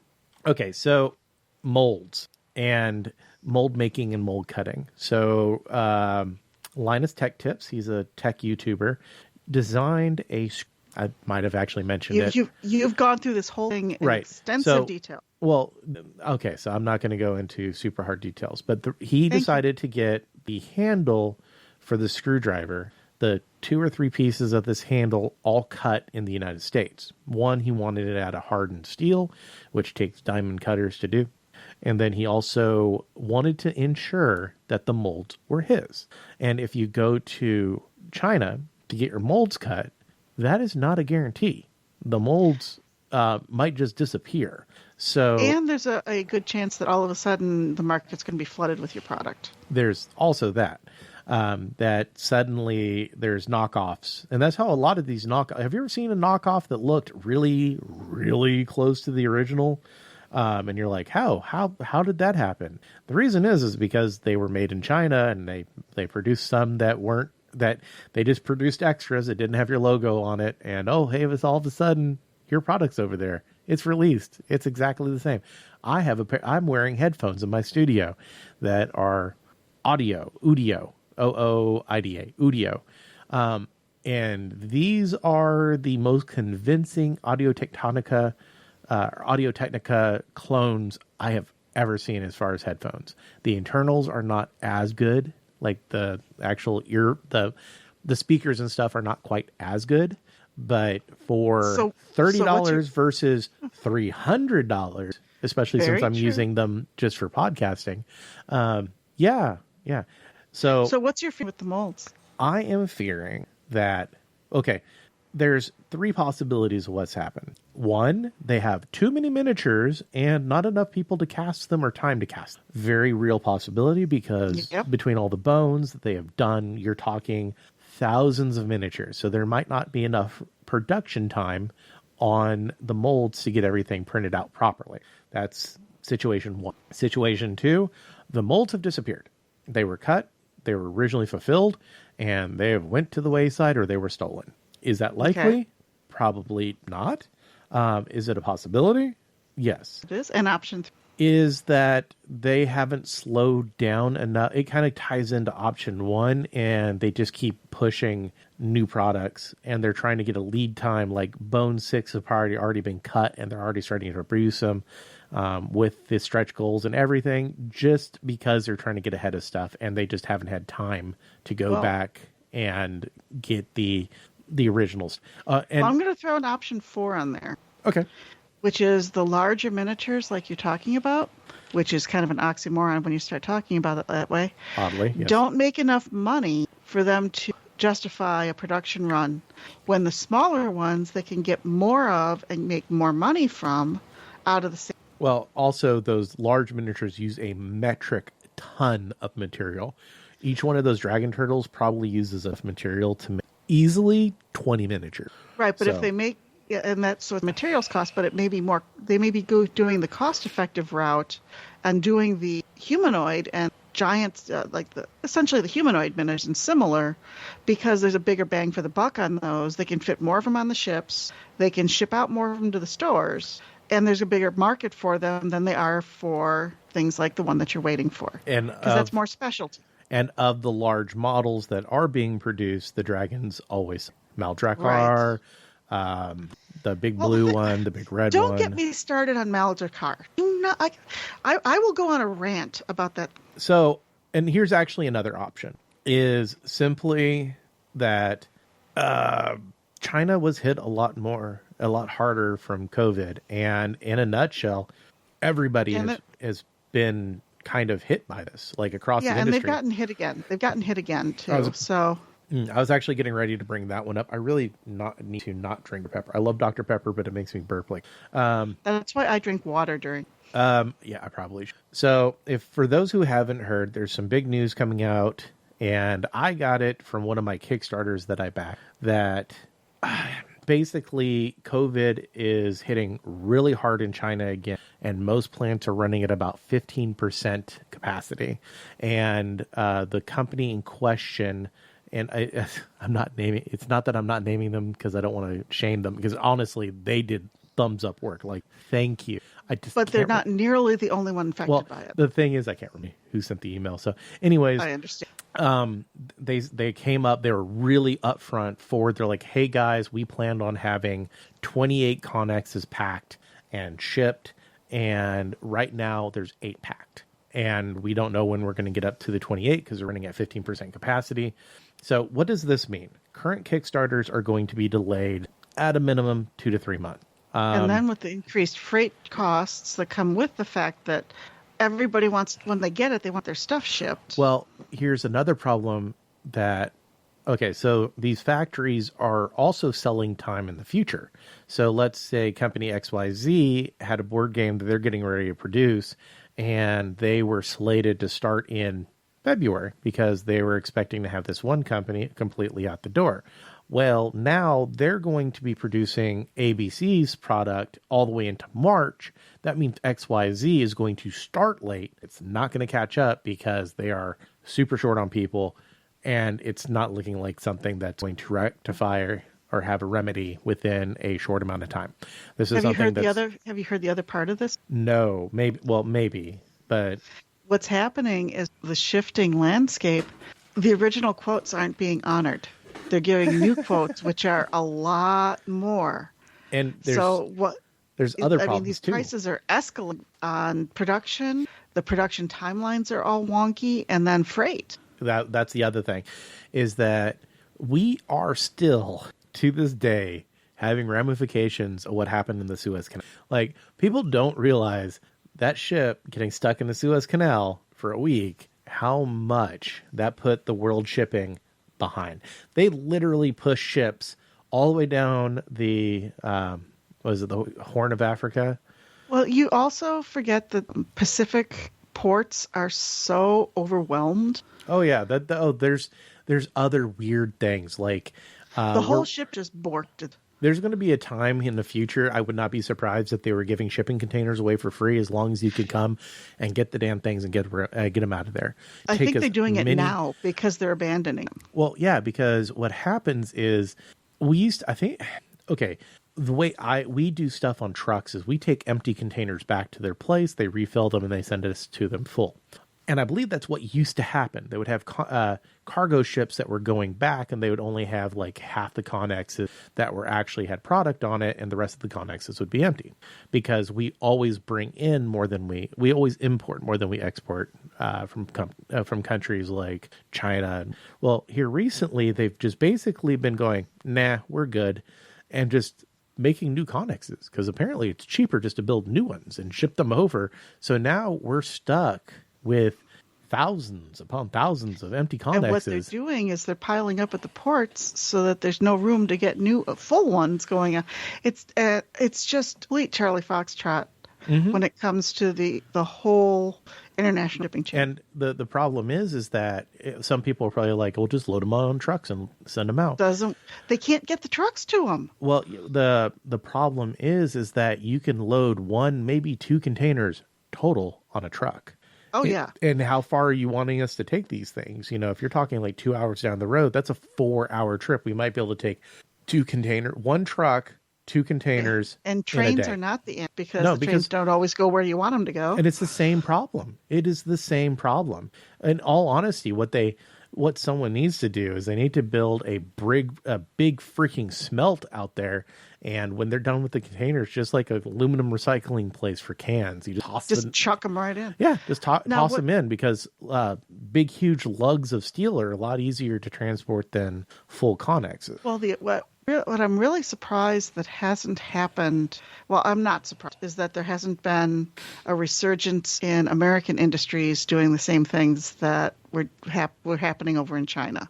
But with the whole job situation here, no one could probably get business off the ground, to be honest. And I think there's going to be a breaking point sometime in the future, and I don't know exactly when it's going to happen, when we are going to have to go American made again, because it's the lead times that are happening right now. Just like there are problems with Bones USA, but here's the thing. They're Bones USA. They're made down in Texas. That means them and the metals, you're just going to be able to order them and you're going to be able to get them, versus having to wait. And this is where Reaper actually has a one-up on WizKid, is that WizKid stuff, I'm pretty darn sure all comes from China. So when you have to forecast what you need to have done, now WizKids is large enough where they have pretty much a factory to themselves. They don't have to share it with anyone. But when you're having to look at production schedules, they can only do so much. And hey, all it takes is one ship getting stuck in a port again, which has happened numerous times. Bones is also in China. No, Bones is, but Bones USA and their pewter stuff is not. It's local. Well, and Bones also has another advantage over any of the other ones that come out, in that they tend to use, for the most part, generic packaging. Mm-hmm. They have the packaging in-house. They slap it in little plastic trays.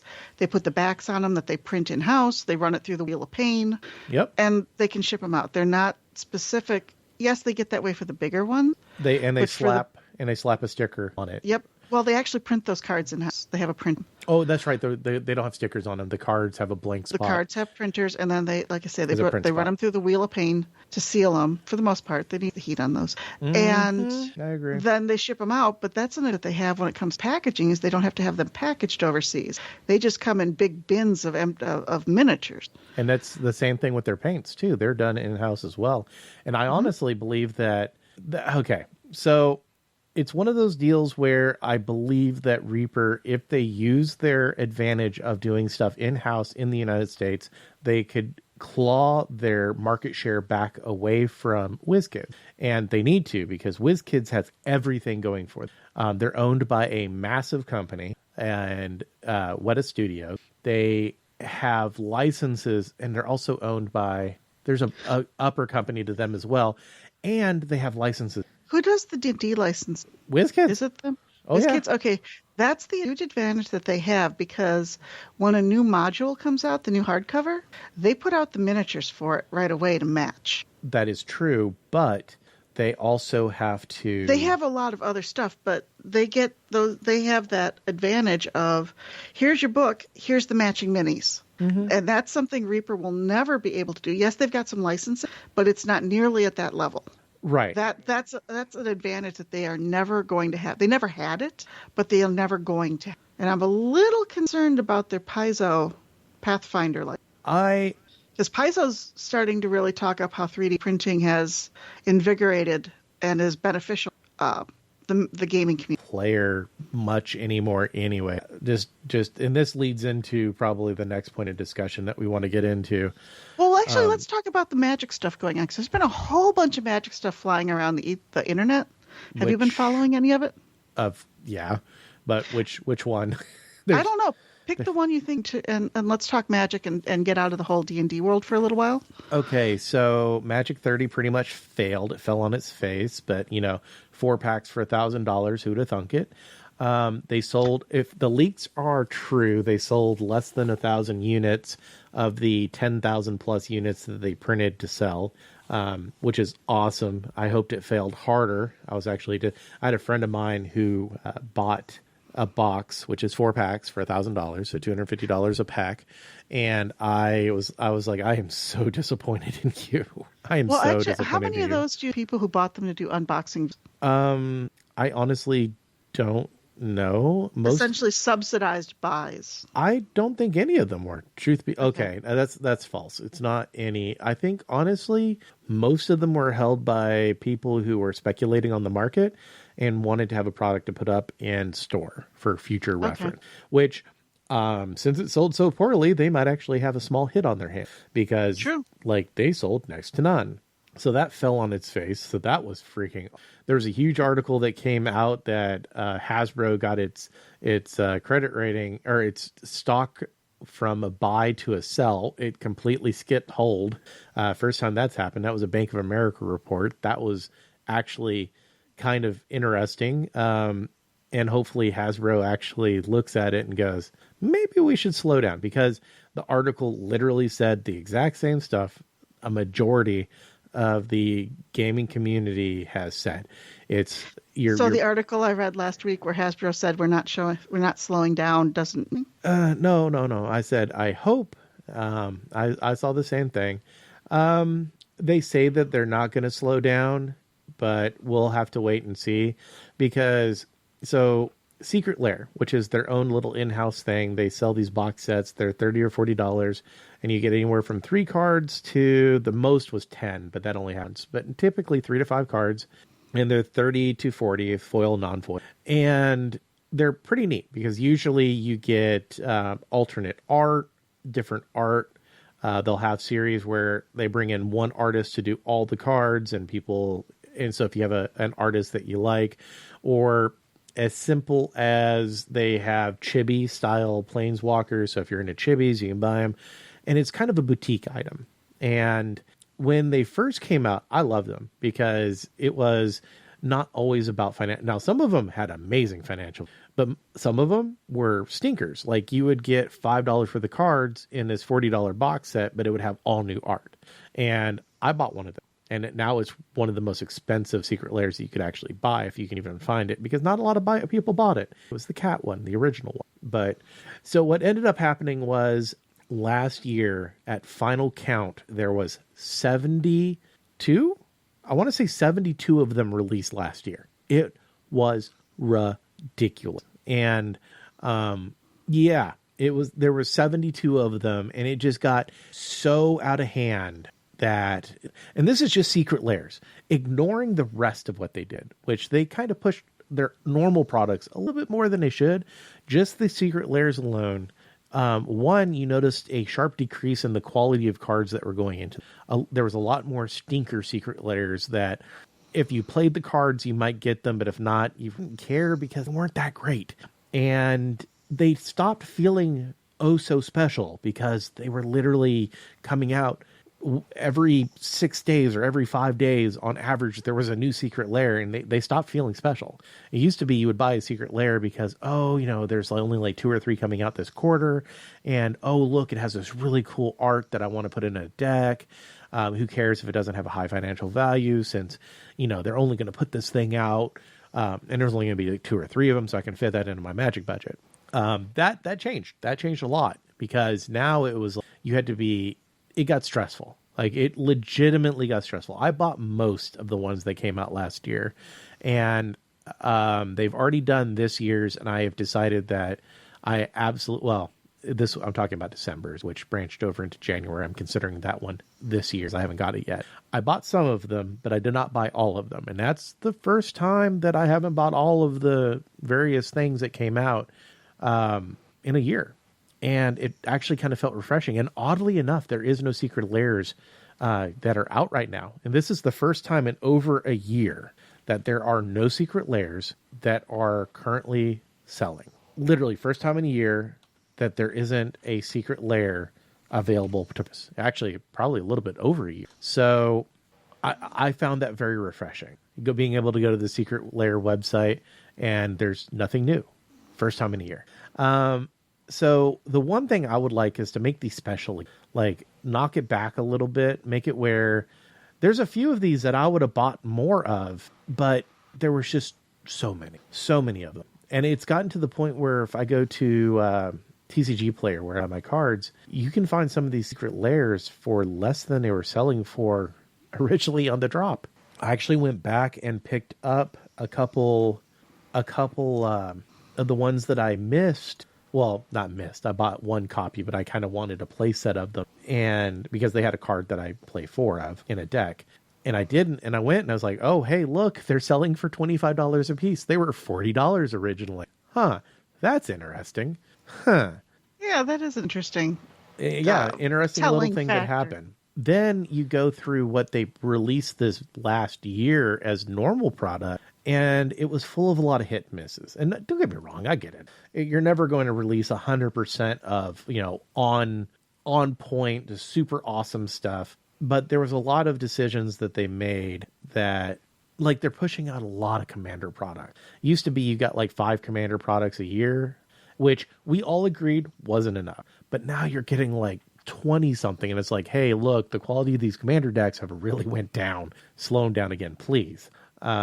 Because they're full of a lot of jank. And I'd rather have, some pretty decent cards in it. And then there was a set, I think one of the biggest sets that stick out to me, the Commander Legends Battle for Baldur's Gate. And I have a theory. This is a Commander Legends. There was one other Commander Legends set. That Commander Legends set was freaking amazing. Packed full of awesome command. And we loved it. Well, then we saw another Commander Legends set coming out, and it was targeted towards D&D. Forgotten Realms. Freaking awesome. Expecting a lot of cards in it. There wasn't. There really wasn't. Other than a small handful of a few Commander staple cards that were in the set, and like the Mythic Dragons that were included. The set felt like a standard set. It was really incredibly underwhelming. It did not have the power curve that a Commander Legends set was supposed to. And it was just really boring. A really, really boring set. There's just so much stuff that happened that we could talk about the the 2 Innistrad sets that were horrible. The fact that we had Kamigawa Neon Dynasty, which was a callback to a set that came back in 2004. And it was amazing. It was so awesome. The new Kamigawa set was just so amazing. And they only did a single set of it. I could have easily seen like 2 or 3 sets of them building upon each other and just being awesome. So it was a lot of hit and misses. Like the main core products overall was okay. The secondary special set products, they overdid it again. Just too much, not enough, too much quantity and not enough quality. And I think that's the big thing. Too much quantity and not enough quality that we saw. And I really believe that if they would tighten it down a little bit, we could start seeing sets where I would want to buy 5 or 6 boxes again. Unlike this, it's everything. They're self-competing. I think the biggest problem is they're self-competing by releasing so many products.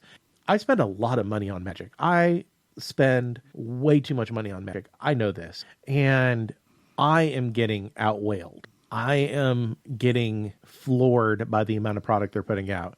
Joe Schnuffy, who buys like 3 packs or 2 packs every so often, one probably never noticed any. And this is definitely not what was targeted. Here's my question. Who are they trying to target with all of these products? The whales are getting overwhelmed by how much product is coming out. Card stores are getting overwhelmed by how much product is coming out. Everybody is getting overwhelmed by how much product is coming out.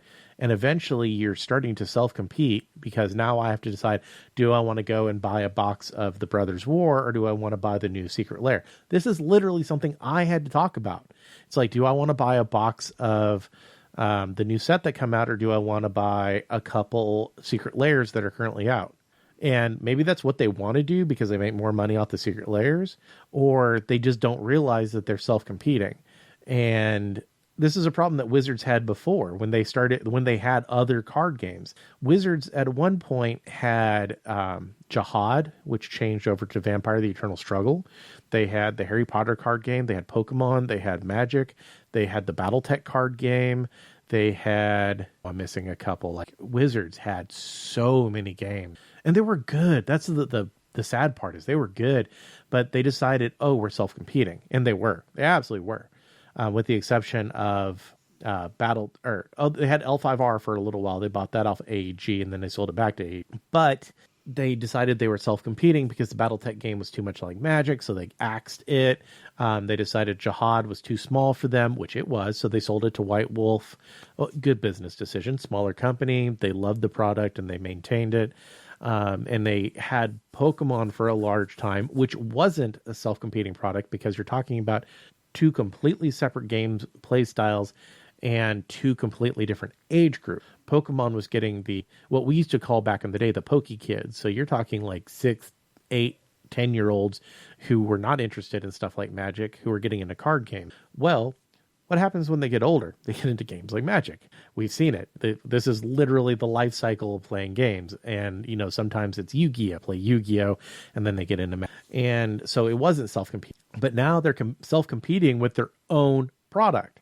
And part of what's happening is there's no standard tournaments that are happening. Standard is the rotating format. The cards are good for 2 years at a time, and it's not my favorite. But you have to have a healthy standard to have healthy sets that are coming out. Because what we're seeing now is if you go to, let's say, the Brothers War is the newest standard set that came. You have a few cards that are worth a lot of money. Like a lot of money. Oh, not even a lot of money anymore. $22, $22, $20, $18, so, and $19, so on and so forth. So, but what you're missing is, and part of the reason you're having these huge bombs in the set is because that's the only reason people are opening these packs. You're running out of $5 cards. You're running out of $10 cards. You're running out of $3 and $4 cards. And the reason is because you're either going after the cards that are good in eternal formats or modern, which is these 20-something cards, but no one's playing standard. So all of these other cards that would typically be $5 to $10, which would make people buy more packs, they're not being utilized in standard because not there. So it goes from like 2020 and there's a couple $10 cards. There's a couple $7, $8 cards, like $3, $5 cards, and then it drops to $1. So without it's hurting all the formats because these cards that are $20 would be $10 if this set was being opened with any amount of regularity, because people would be going after, here's this $3 card that would be doing really, really good in standard and would actually be a $10 card, which would mean would be opening the packs for that card. And there'd be a lot more mid-range jank versus everything either being super expensive or super cheap. Does that make sense? Sure. So that's been, and COVID hit that hard. Standard live standard tournaments got hit real hard because modern,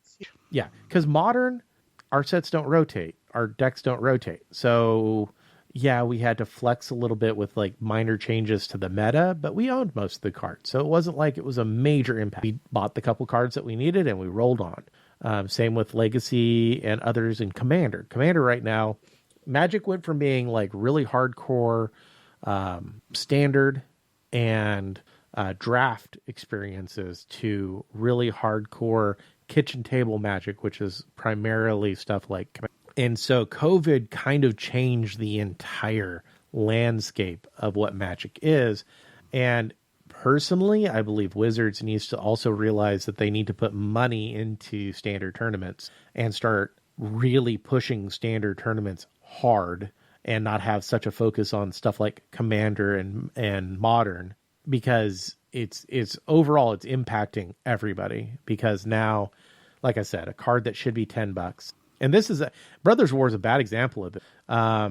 There's another set that's not that old, but there was another set that has like a $60 card in it because it's a chase card for all of the old formats. And yeah, one of the Innistrad blocks, part of the reason it's so expensive because that sucked. And no one opened it. And also, yeah, so there's like a $50 card in that. It goes from 50 to 10.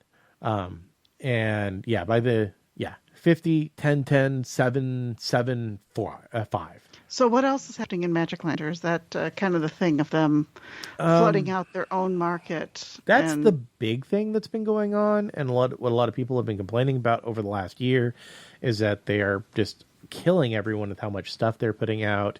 Then most of the other news that's been coming from Papa Hasbro and Wizards is actually not about Magic right now. It has to do with D&D, because I guess last year was the year of Magic, and then this year is supposed to be the year of D&D, and there's some...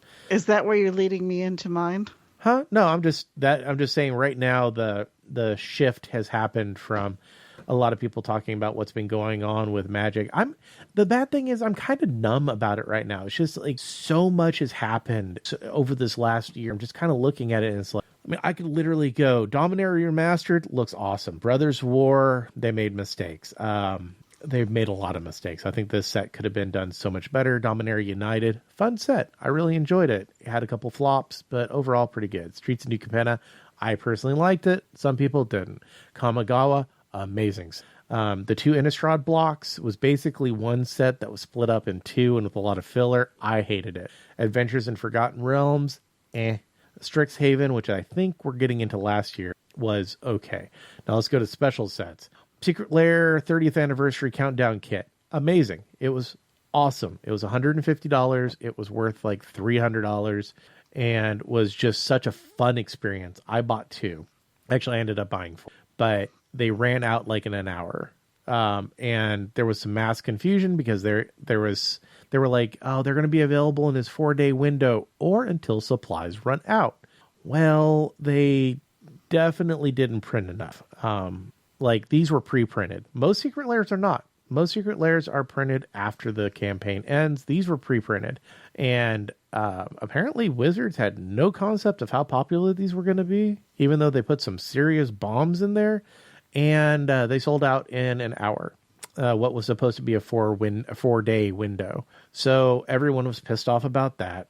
Jumpstart 2022, awesome. I thought that was really good. Commander, The Brothers War. Once again, too many Commander products. Game Night, Free for All. Actually, not bad. It's basically what Magic would be if it was a board game. It's got 5 decks in it, 1 for each color, and you play game. It's fun. Green's overpowered in it, but green's overpowered in everything nowadays. It used to not be like... Universes Beyond, which is Magic's new thing that they're doing. Kind of new thing that they're doing, basically, where they're introducing other factions and other worlds into Wizard and into Magic the Gathering. And this is Universes Beyond Warhammer 40K. It was a Commander product, and honestly, probably the best product they put out this year? Question mark? Like, it's weird. So there's some complaints you could say. They released a premium version of these decks that were supposed to be $150 a piece. They ended up being not $150 unless you had a friend that had a card store that sold them to you. That's what happened to me. Most of these decks were going for $175 to $250. I think they spiked to $300 at one point for the premium version. Now you could buy the non-premium version for $60, which is expensive for a Commander deck, but all of the art was new because it had to be. All of the art was new. There was a metric ton of new cards, like cards that have never existed in Magic before, and the decks were actually good. Like, they weren't amazing. You could definitely still improve them, but they didn't suck. They were actually pretty good decks, and they're oddly enough, yeah, they're Warhammer 40K, but they play pretty damn well in Magic. They did a good job. They really did a good job. It's weird to say that, I mean, and a lot of people were complaining about this when they first announced it, but it was executed really well. And I don't know if that's because Games Workshop like were over their shoulders while doing it or what, but it was really, really well done. And probably one of my favorite products that they put out this year. And I own all of them in premium. The premium ones looked great. They have a special foiling technique. It's called surge foiling. Other than that, they're functionally identical to the non-premium version. So if you want to buy them, you just go get them for $60. Oh, about the Warhammer? I've seen a couple of really interesting versions where people have used miniatures to make them more or less 3D cards. I have seen people like, okay, so I've seen people there's cards that make Space Marine tokens, and I've seen people actually use the Space Marine miniatures for the tokens. That was cool. Then I've seen but people. they've taken parts of them and make it so that the card itself is tea. Oh, okay. Obviously, it's not a playable card at that point because it's not like you can shuffle it in a deck. But it's they've done some wonderful things and made them look really nice. I've seen a couple people, especially Nid players, like they'll cast Old One Eye and they'll go get their Old One Eye model and they put it on the. Old One Eye is gone. Well, he had a model and he actually has a card. I know. I'm just kind of... So Unfinity was released. Unfinity was the fifth unset. They had the board game. It's the fourth unset. And it did something new. It had actual legal cards. It had eternal legal cards in it. A lot of people are on the fence. Some of the cards I like. Some of them I don't. Some of the mechanics that was introduced into actual Magic, I really don't agree with. Like stickers, hate it. The Galaxy foils that are contained within are some of the most beautiful cards that I've seen in a long time. So 50-50, they did a good job. 50-50, they really should have kept the stickers to themselves. Another Commander product, ditto what I've said before. Double Masters 2022. It's Double Masters. They did it's a reprint. It's hard to screw up a reprint set. They've done it, but it's hard. Another Commander's product. Hey, another Commander product. Hey, another Commander product. Commander collections. They've done 2 Commander collections. Oddly enough, the 2 Commander collection products were the missing products from the Planeswalker collection. Put 2 plus 2 together, figure out what's going on. Another Commander product. Innistrad double feature. Equally loved and hated this set. I didn't buy much, if any, of the normal Innistrad stuff. So when double feature came out, even though it was priced as a premium set, I went ahead and bought like a few boxes of it because I liked the cards and I didn't own any of the quote unquote normal versions of the cards. So but I see why people hated it. It was originally announced it was going to be the 2 Innistrad sets.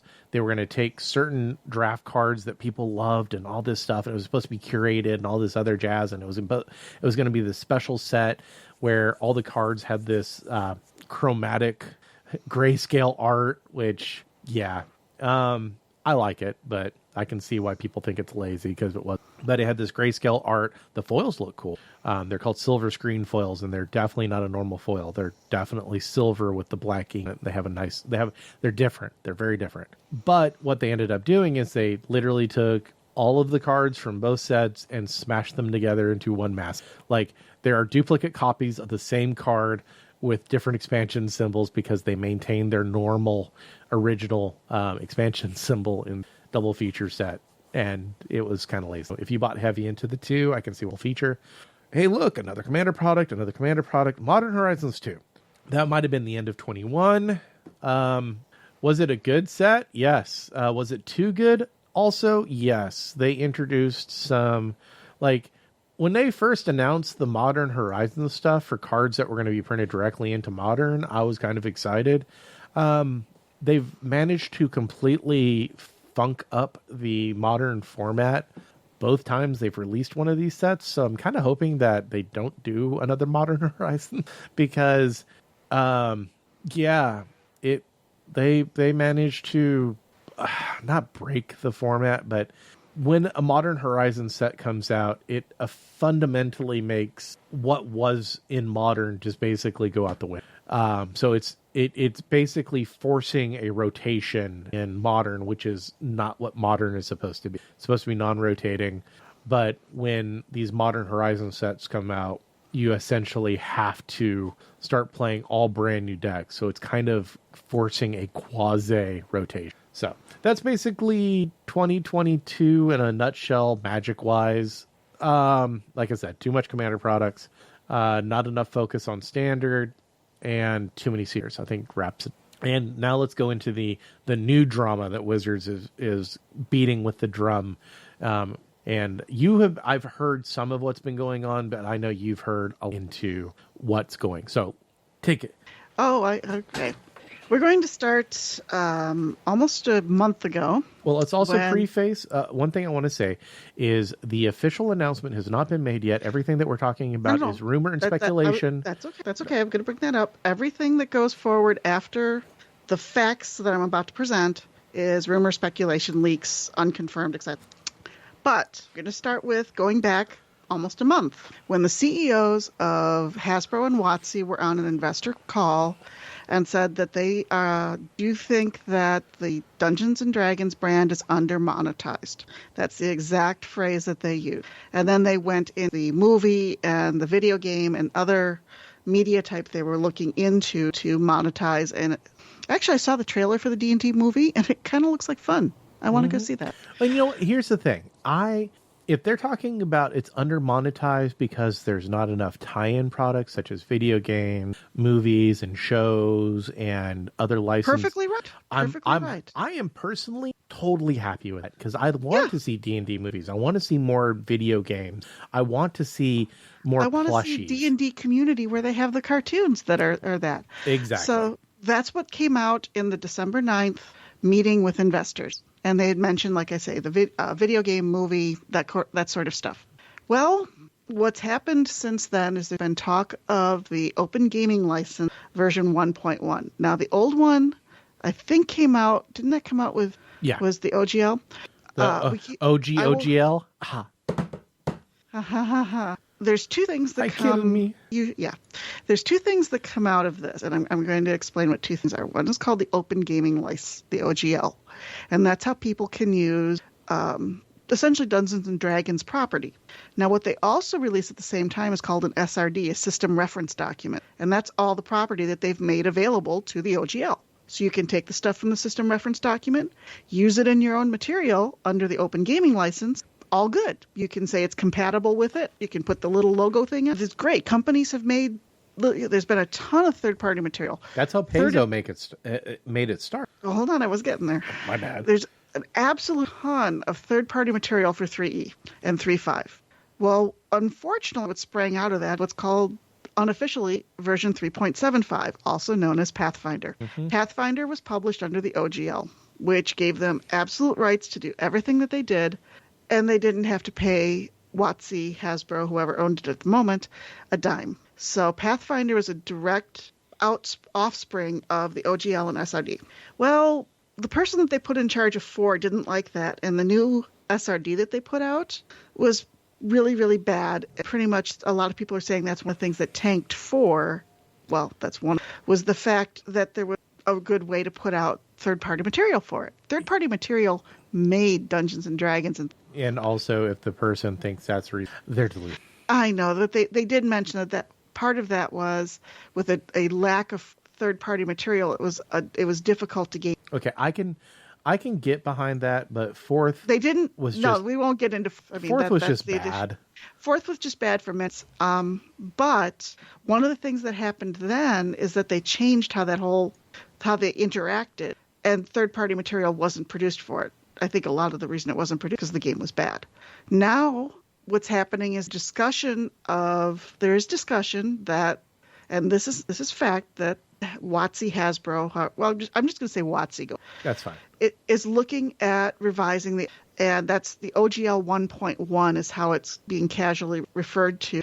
And they're looking at it, and one of the things they have stated is they don't want multi-million-dollar companies being sprung off of their IP, their own information. Okay, you got to admit that's fair. Well, it's fair. I mean, okay, this is said with total sarcasm. This is said with total sarcasm. It's fair, except for what people like the amount of. Never mind. Go ahead. I'll. For a given definition of fair, you can see from a company perspective where having a multi-million-dollar company spring out of an open gaming license where they didn't have to pay for anything, using the system reference document that was provided, not exactly good on the company's spreadsheet, and they're going to give you naughty looks because it happened. Well, one thing to also keep in mind is Paizo originally. So when Pathfinder, which is 3.75, came out, Pathfinder version 1.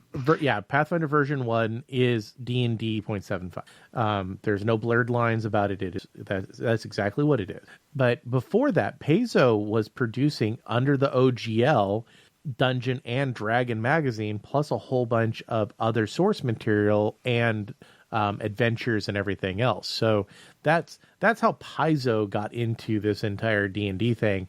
And when they went to 4th edition, they basically were like, hey, no, it came out before 4. I thought it was I believe it was I know that I was in a 3.5 game and 4 hadn't come out yet, and Pathfinder started up. Well, I knew it had something to do with them not being able. Look on Wikipedia about it. It had something to do with them not being able to produce the magazine. And they were like, well, crap, we have this entire staff that designs this stuff. What are we going to do? Pathfinder. So this is what happened. But Green Ronin was absolutely producing adventures and this and that. And AEG, put out Aldrich Entertainment Group, too. Yep, they did it too. AEG did it. There's a number of publishers who came into being making third-party material and original material that went with and worked well with the products, because under the open gaming license, they could use system reference document to use so that they would tie together. Well, when 5 came out, the SRD, the system reference document, really, really, really empty. I think there were 4 monsters. So they cleared out system reference document for 5. So that kind of, a lot of people were still putting stuff out, but if you look at what people are putting out, almost everything has homebrew monsters because they couldn't use the license. Okay, fine. That's all part of the deal of the license. Still running under the good old OGL, chugging right along. Now, everything here is from unofficial, from situation is a document that was under 900 words or 600 words is the old OGL. It's very, very simple. You own your rights and laid out some things. The new one is over, I think it's 20 pages, and it goes into various levels where you have to pay royalties. Yes, but the royalty level is like $750,000. No, it starts at $75,000. No, I'm pretty sure it's like $750,000. There's 3 levels. And it starts lower than you might, but not that bad. But to the end of it, and I'd have to look up all the words for it, but basically what it boils down to is anything you publish under the OGL, WotC has irrevocable, perpetual, non-exclusive, licensed rights, anything but what gets it worse is the only IP you can produce under the OGL is document, either printed or PDF. You can't make a VT, anything for the virtual world, like Roll20, any of the maps that go with it, any of those materials. You can't put your modules out there. You can't do anything but make print or PDF. You can't interact under the OGL with any of the electronic platform. For that, they recommend that you go and use D&D Beyond, which is what they bought from One Bookshelf, to use the licensed property. But if you publish anything under there, you're locked into only publishing, and they get a percentage when you do it that way. Plus, they've cut a deal with Kickstarter because there's a whole thing about how crowdfunding works, where if you use Kickstarter, you only owe 20% instead of 25% off of any other crowdfunding, and that's whether or not you make a profit. It's off the final total of the. So when they're talking about monetizing, what they've also not mentioned about that is that there's not any talk of putting any money into their own game staff. The OGL, in a lot of respects, when you read it, makes you pay to design stuff for WotC and build off of, because then they can have novel video games, put it on the virtual tabletop, make animated series out of it, and do everything else while still charging you royalties on your now really popular IP that you're still trying to sell. All right, this does not sound fair. You made me go. So there are currently 3 tiers, and I'm still scanning. There's the basically newbie, intermediate, and expert. If you make under 50,000, you are initiate. If you're between 50,000 and 750,000, you are intermediate. And if you're at the expert tiers, if you at least 700. And then there's some weasel word after that saying that if you get higher, undeterminate high levels, that they'll make a private agreement. Right. There's always private licensing that's going to trump the OGL. This is an open gaming license. This is what anybody can do, whatever. People that are going to be affected by the expert tier either already have or will have secondary licenses in place. You're talking people like WizKids that we talked about earlier. You're talking about people like who's the big and that's fun, online streaming that I don't know. that make all their money off of Critical Role. Critical Role. They're going to have their own. They're going to have their own licensing agreement. They already have material published by WotC. Okay, so they already have it. So yeah, they already have their stuff. What's going on is it's qualifying revenue is anything over $750,000. So the example that they give is if you make $750,000 and a dollar. Let's not make it a math lesson here. It's not. You owe 25 cents because they only care about what happens after the 75. And I think that's very important is what happens after the 750,000. You do not owe Wizards anything if you only do 750,000. If you do 750,000 and a dollar, you owe them a quarter. It's not, it doesn't go back. You don't have to pay them the 25% on the whole $750,000. It's very similar to how income tax tiers work. It's that level or above. Exactly. So if you make over 750,000, then you have to start paying either 20 or 25%, depending on how you make your money and where the money is coming from. Let's go back to where the concern that I have instead of going over the tiers. Say that I want to I want to make my own little setting, a homebrew, and I make my homebrew setting. I can publish that one under the OGL using the SRD. So I'm under the open gaming license. I'm using the publicly available information that WotC has made. Go ahead, use it, have fun. I can only make that as a paper for all intents. And if I want to make it so it interacts with the virtual tabletops that are out there, so you can run it on any of those platforms, that means the only way to do that is to go and put it under their D&D Beyond and only sell it there. Otherwise, I could sell it on my own website. I can do anything I want to with it. I can put it on DriveThruRPG, the whole deal. If I want to do anything beyond make a book, if I want to actually make an adventure for people to play online as well as in person, I have to go through their channel, which they will get a cut of, and also lock it anywhere else. That unless it's only paper and everything else, I got to go through their channels to do that. And that's part of the new open gaming license. It pretty much flat out says, unless it's paper, you can't do it. But however, they can. So they could take my adventure and build a whole piece of it that's available on, I think they bought a virtual tape, one of the virtual bought into them. Roll20. Yeah, they could put it, we'll use Roll. They can put it out on one of the online systems and sell it. And I get nothing. So all of my audience that would have bought it, the paper one, is now buying the electronic one because they're very popular. So all of my revenue now is taken by them because they have an exclusive perpetual license my stuff. And I am not allowed to put it out there unless I pay them and lock it into there, in which case, no matter what, because it's under the open gaming license, they can still take it. So they're using the third-party community as their game design. As soon as they see something's popular, they're going to take it and run with it. I have absolutely no faith in these. If they're going to monetize, this is a really good way for them not to have to deal with dipping their toes in the water of design. They'll let this huge creative community that can't help themselves make stuff and put it out there for them to pick and choose what they want to move with. Honest, don't yanking something. I think, if anything, what they would do, kind of like how Eberron came to be, I think they would reach out to the creator and come up with something. I honestly, truly do. Maybe I'm just a romantic at heart, but I honestly think because it's cheaper to go to you and be like, hey, look, we really like what you're doing. We want to expand on it, and we'll pay you. Now, it might not be a great cut, and they might kind of nudge you into taking said cut, but I still think you would get a cut. Well, what would happen is you'd have two choices. Take the cut, or we'll just take it. Because you have given them the right to do that by publishing. So anything they give you is them just tossing a couple bucks at you as they walk down the street and cash in on your stuff. Now, I have a completely... Now, I will say I'm extreme this stuff. I can be completely wrong about it. I freely admit that. But I look at this and I get...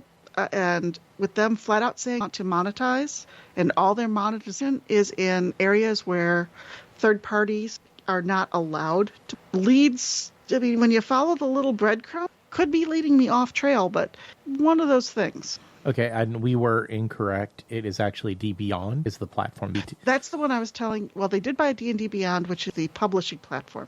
Oh, yeah, you're right. Anyways, who cares? I think it. But might they be... did buy one. or bought into one. I think it is rolled. I think if they didn't buy it outright, I think they bought it. They spent some money in it. There's a licensing. There's a hardcore licensing. But so these leaks are probably unofficial. Official.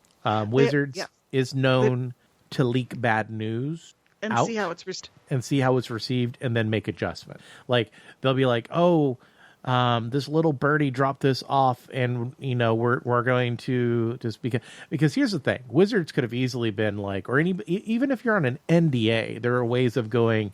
I can't talk about what I saw, but I can tell you it's not that. There's ways to even get around NDAs for stuff like that, and no one has come forward and been like, "That's not it." So this is probably a unofficial official.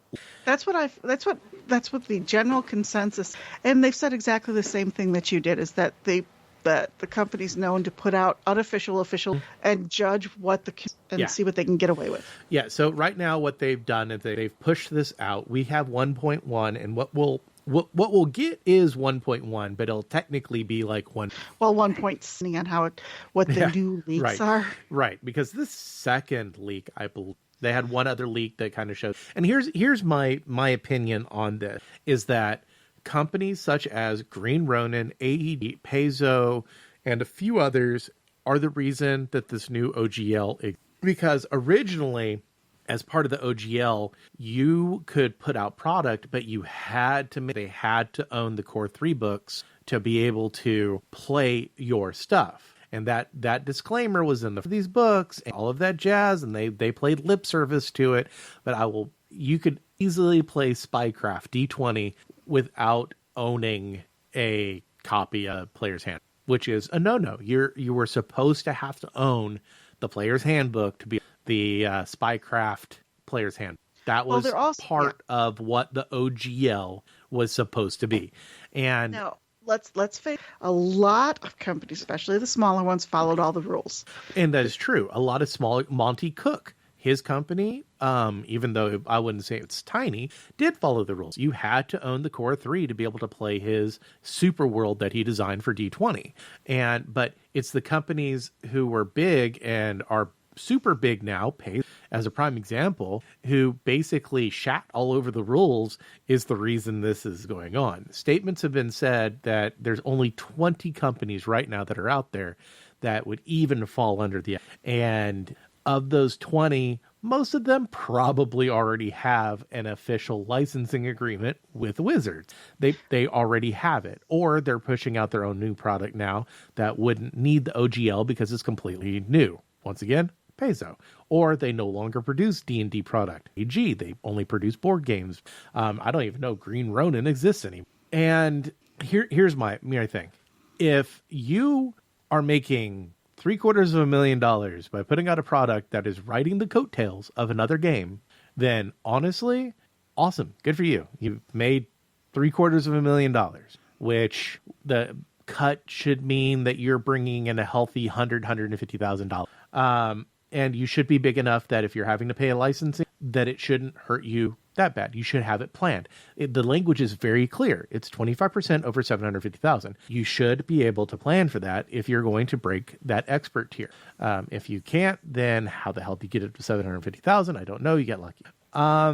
And also, if you're getting really close to the expert tier and you're putting out a product that's that good, you should probably reach out to Wizards directly and talk to, because you could probably negotiate, whatever the licensing you'd have.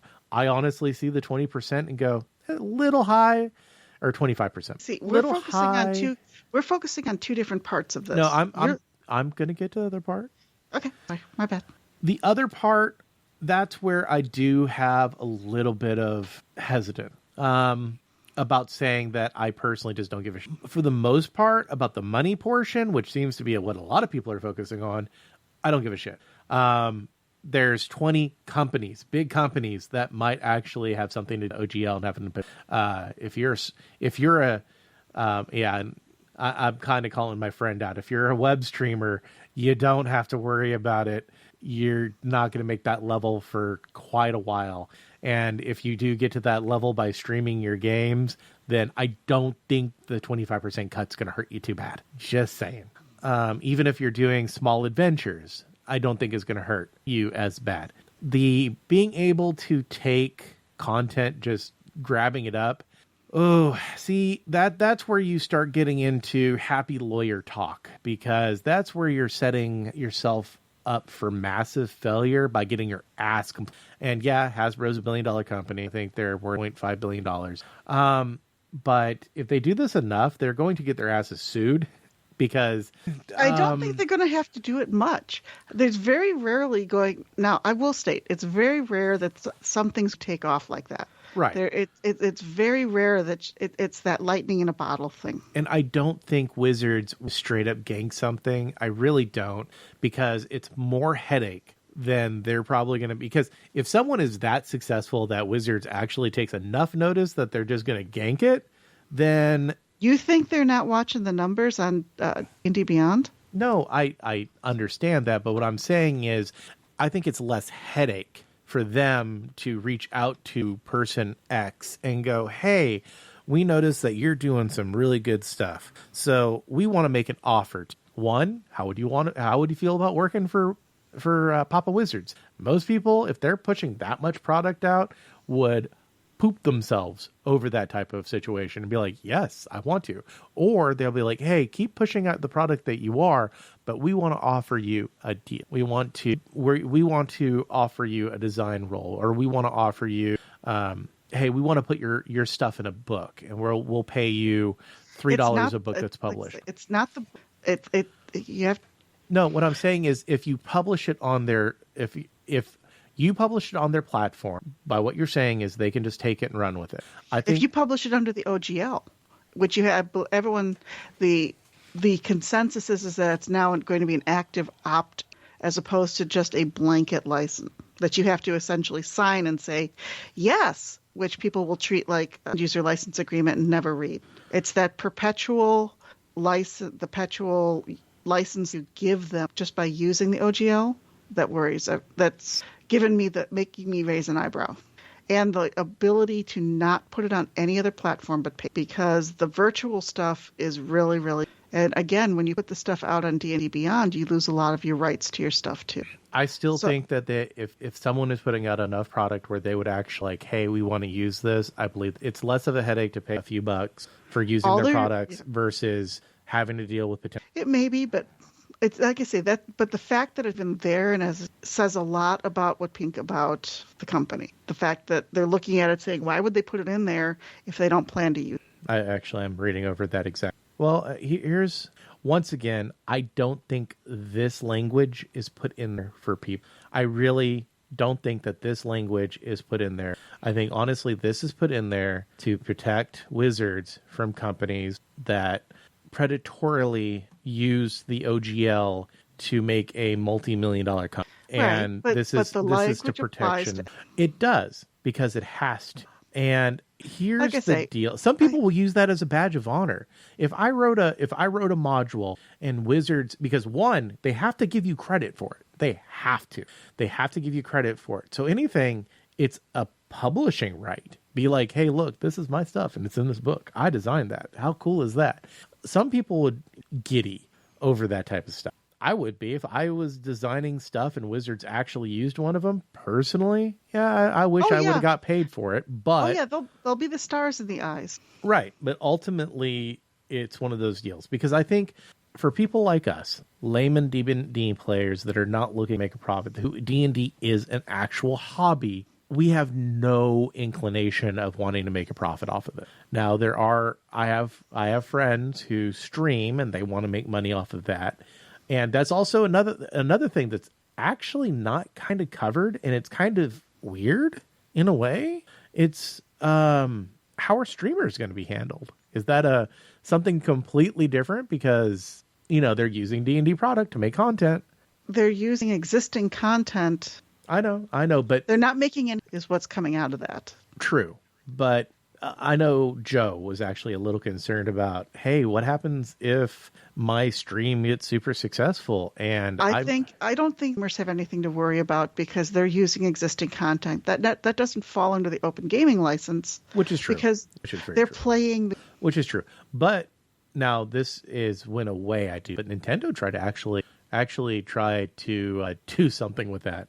And it got crazy. Like Nintendo only wanted certain people to be able to play their stuff on. That was weird. That's a whole different situation because you have graphics, you have music, you have other things that are licensed. There's a lot more that goes on with a video game. But just sitting down and streaming it, or then you're using the product so everything that if you're using your own homebrew in the game that would be perfectly fine. Because you're still using the rules that fall under open use, which is a system reference document, but you're using the actual books that you bought. Now, they can't stop you from their own material. Now, there's another little interesting thing. Because you remember back in the day when Wizards got a patent on the tapping mechanism. Like, no one else could put tap in their game because Wizards owned it. And that was actually ended up being struck down. So no one can actually own game mechanics. They can own the terminology. They can make it where people can't use strength, wisdom, intelligence, dex, etc., etc. But if you can literally take Dungeons and Dragons, rewrite the entire thing, and not use any of the actual trademarked language, there's any number of games to do that. I mean, Wizards can't do a damn thing about it though, because and that's okay. It's not. You cannot copyright or patent game design. That came from I believe the Supreme Court. Yeah, they learned their lesson on that one, but that's why they have the system reference document. These are the things that we own that you can use. Well, some people are saying that this is not going to mean a damn thing is because they cannot control. They don't have a patent. They don't have a copyright on game mechanic. So, well, it isn't the game mechanic that situation. And the pieces that interact with their rules. It isn't the rules themselves. It's that kind of situation. So what we need to do is an all-star needs to go out there, take the 3 core books, rewrite them, and use their own generic terminology that is not held under trademark or copyright by Wizards. And then publish it, and then we don't have to worry about the OGL because it'll have a generic. I think D20 game system is also owned by WotC, which it doesn't matter. You cannot copyright or trademark the mechanic of D20. That is in fair use. You can make a game using D20 as long as you don't use the trademark or copyrights of Wizards. I have gigs of indie games that don't use. That are perfectly fine that use the mechanics. So that's not. It's what I say. I'm thinking of this poor guy sitting out there, suddenly becomes popular, but can't make anything that goes with it, and is more or less gets told, okay, you get a publishing credit and a point off of anything that we make. And then WotC and makes licenses out for books and for movies and video games and all sorts of adventure modules and everything else. Like, oh sure, go write an adventure module, and then they go put the virtual on top of it, keep all of that. Essentially, pennies on the dollar. You have a choice. You take the penny or you get nothing because you signed away your rights to it by putting it out there. You signed away. You told us you licensed it to us when you put it out there. I don't know. Here's my thing. So I've just glanced over this entire thing. Here's how I think things are going while reading this. I think it's going to come out pretty much as it says. As of right now, OGL 1 will exist alongside OGL 1.0. Well, though there is rumor saying that they might. They're saying that OGL 1, they're revoking the license to it. That's a whole nother discussion where that's not going to happen because it was put out as irrevocable. Yes. And now they're saying, oh no, until we say it's revoked. There's been lawyers. Yeah. So 1.0 should remain. 1.1, I think, is going to honestly stay kind of. And we didn't even look at the fan content policy, which is own little thing. Okay, so I think that it's going to stay basically the same way. The only thing that I think is going to change on this is the numbers. Like, the tiers might change a little bit. Like, I think initiate, intermediate, and expert tier are probably going to stay the same. The percentage of qualifying revenue might change. I think a lot of people see that 20 and 25% and go, what the hell? So that might flex. They also need to clarify their language on what is qualifying revenue. Because if I'm a company and I'm producing more than one product, and I generate over 750,000 on everything, it's just, or if I run a Kickstarter and it makes 1.3 million, but the Kickstarter has stuff that is dice, let's say it has dice included that generated a certain amount of profit. I think they honestly need to clarify what is revenue. The registration of works, I think, is going to have to be neatened up a little bit. I think that the fact that the reporting system is kind of a pain in the ass, that's dumb. So I think they're going to have to because they're asking a lot of small creators. So, Johnny, who puts out one-page adventures, is going to have to go and report every single one of these. That it's smart. I streamline that a lot. The fact that Wizards has actually put themselves into bed with Kickstarter and basically say boo on you, Go and all the other crowdfunding platforms, I can kind of see why, and I can kind of scratch my head as to why, let's say, Indiegogo wasn't included. I can understand it by not including like self crowdfunding stuff that other companies that Hasbro's been known to do. BackerKit also BackerKit does crowdfunding now? Mm-hmm.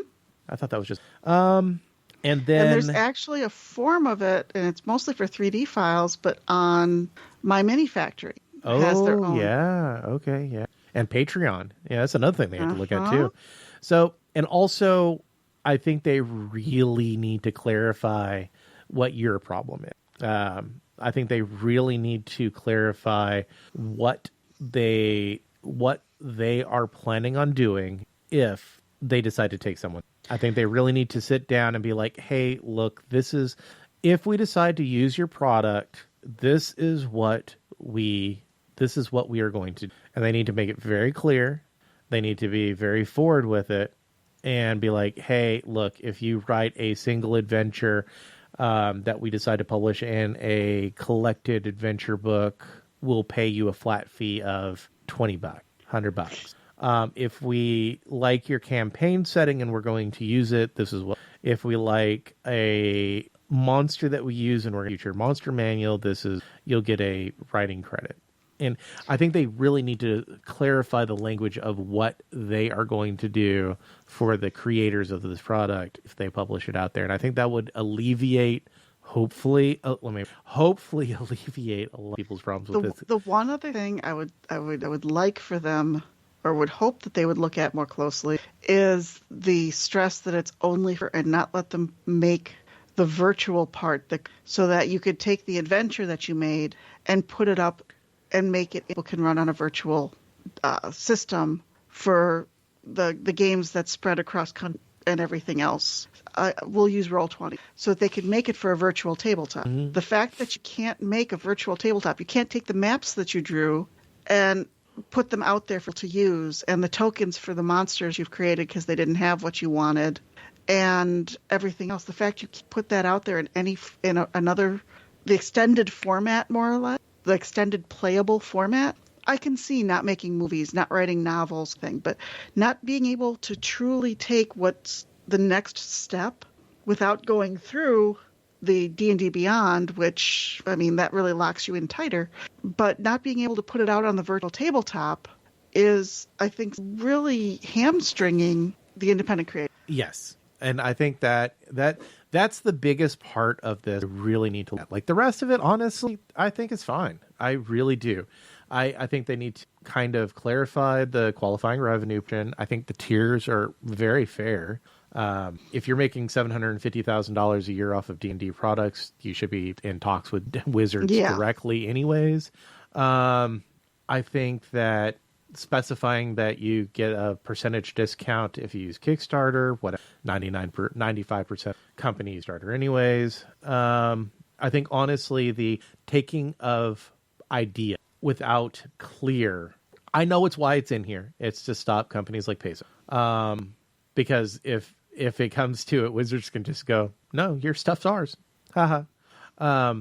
But to help the smaller creators. Like if I want to build a small thing, and if you want to build a small thing, being able to know what we can expect from wizards if they decide to use it or take it would be nice. Because then at least we have, if we know and they just straight up say, you ain't getting nothing.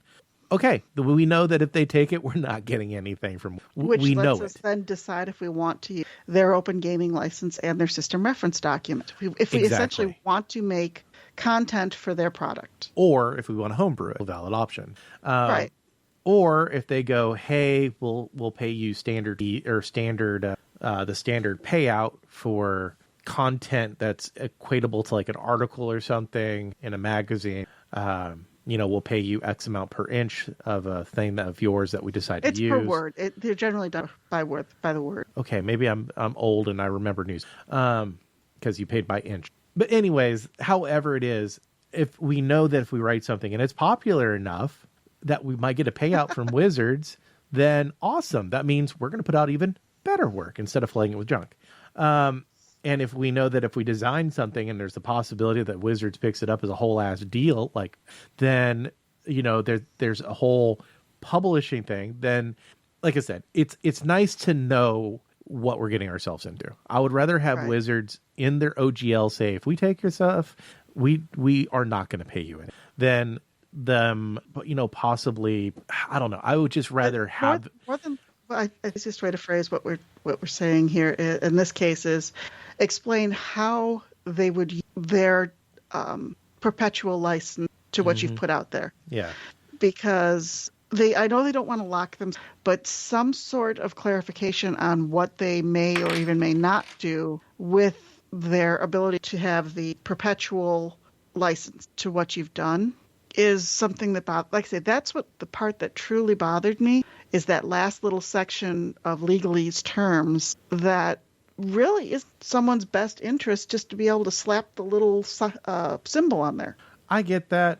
And I honestly think that if you are a small creator, to just put it in your mind that if Wizards decides to use your stuff, that you're not going to get anything. I think honestly that's the best way. And if that is not good enough for you, then write a generic world, I guess. Don't use their stuff.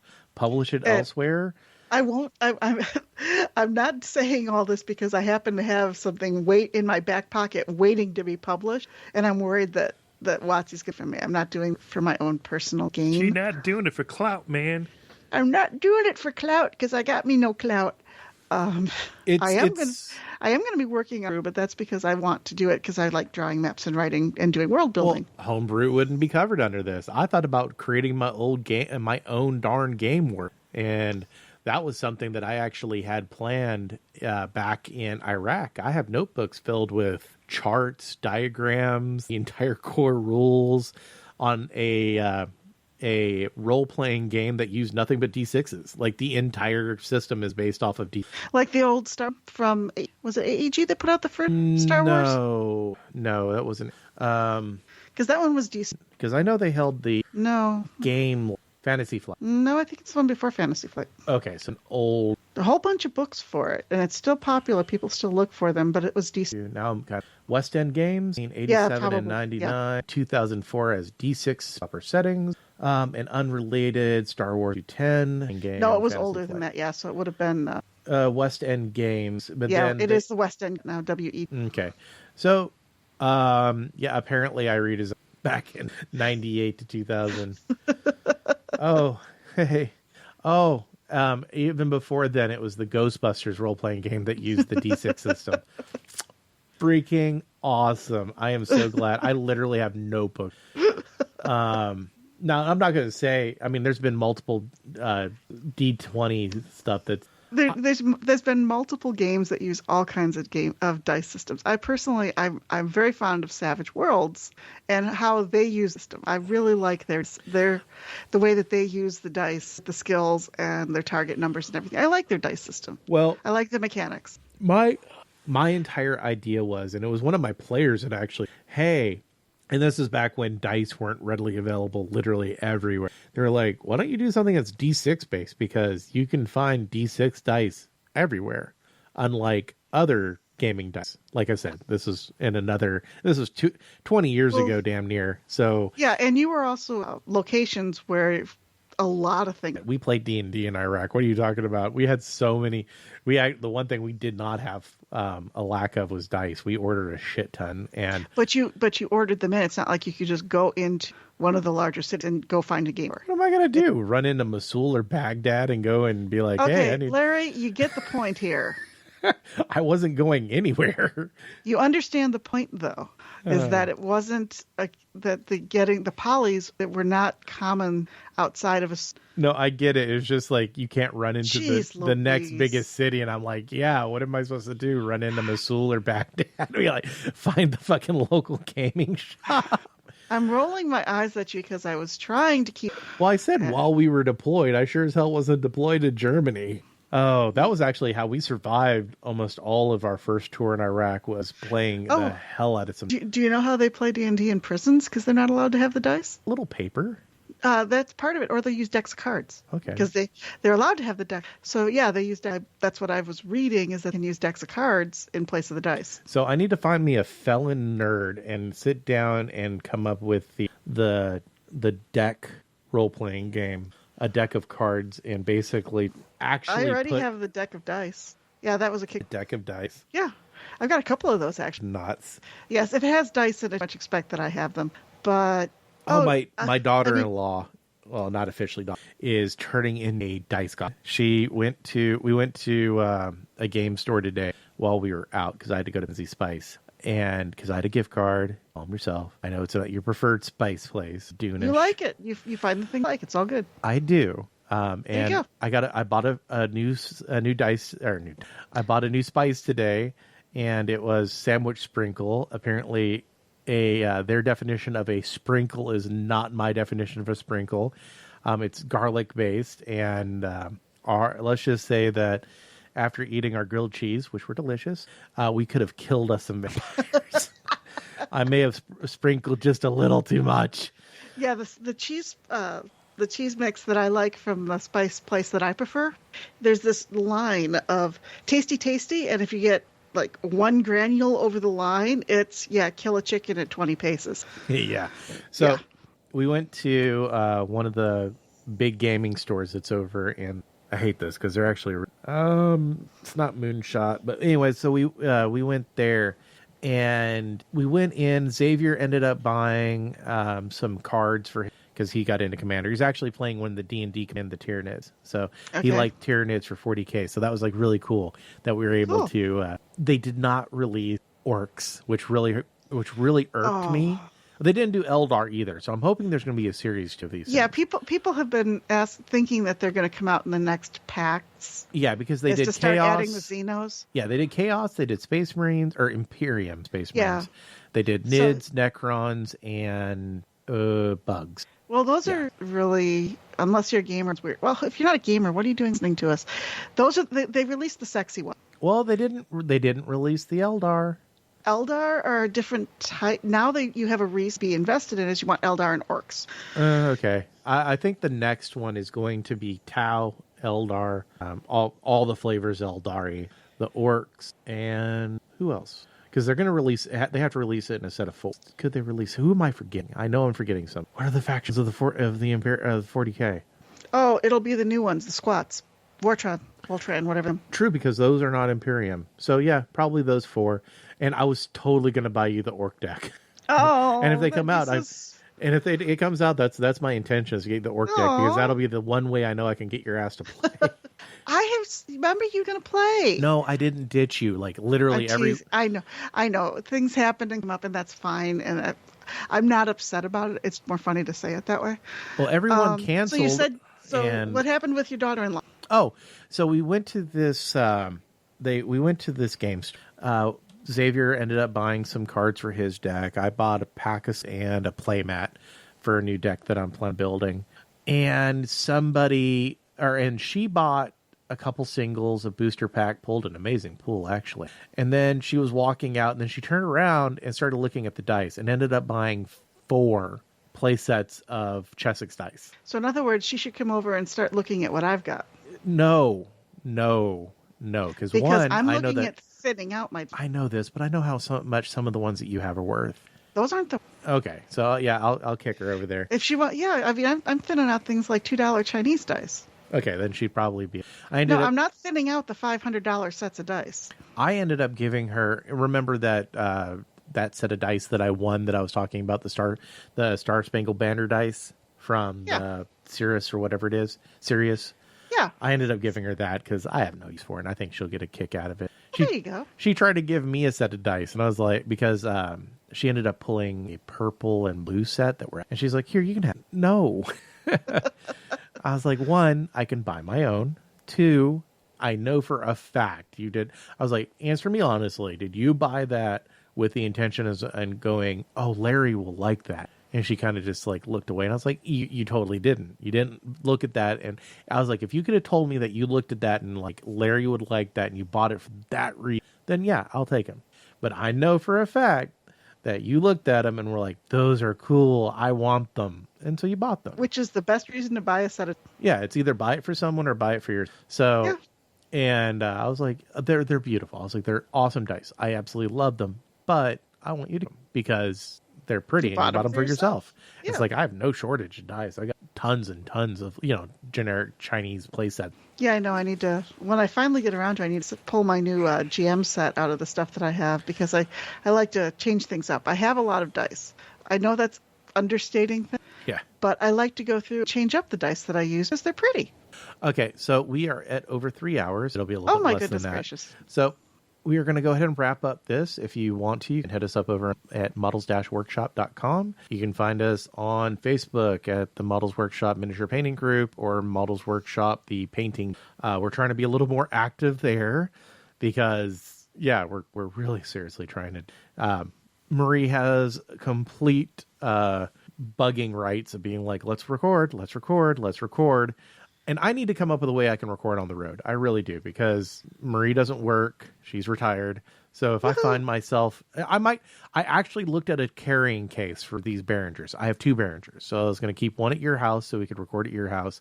And I have been looking at a carrying case, like $60, that holds a Behringer and all the cables that you need, and take a mic on, because I do have electrical plugins in my truck. Uh-huh. So I was thinking about seriously taking like a little miniature rig with me to record, where I can call you on my laptop and actually just record in the truck while I'm sitting there twiddling my thumbs. And okay, so I need to answer this question because I've seen this headline any number of times, but I don't want to link because I don't care. Oh. Magic, it says MTG players keep trying to remove a color from the game. What? Okay, now I have to hear about that. And this is from MTG Rocks is the site. I don't know how.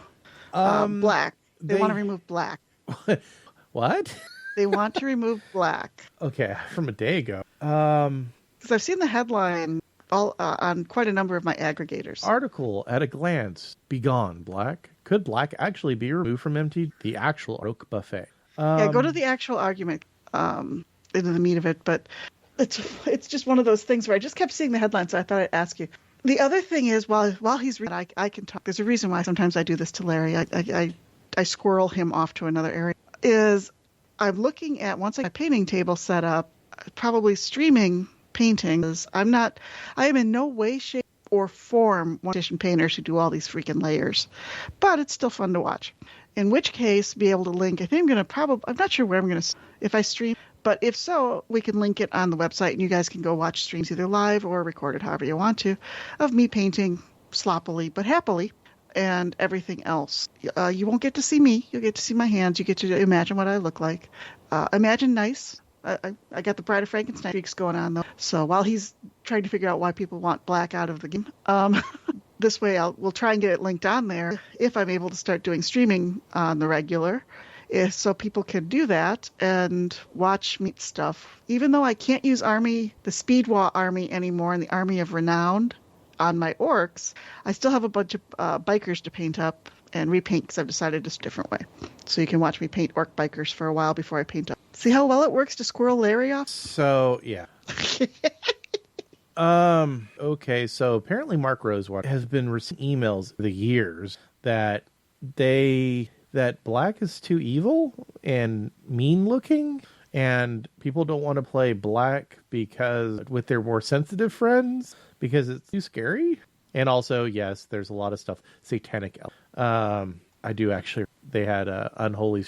Come on, satanic pain. We all Well, this is after the actual. I know that was just me kind of doing the little verbal hand wave about. Okay, that's kind of weird. It's a nonsensical thing.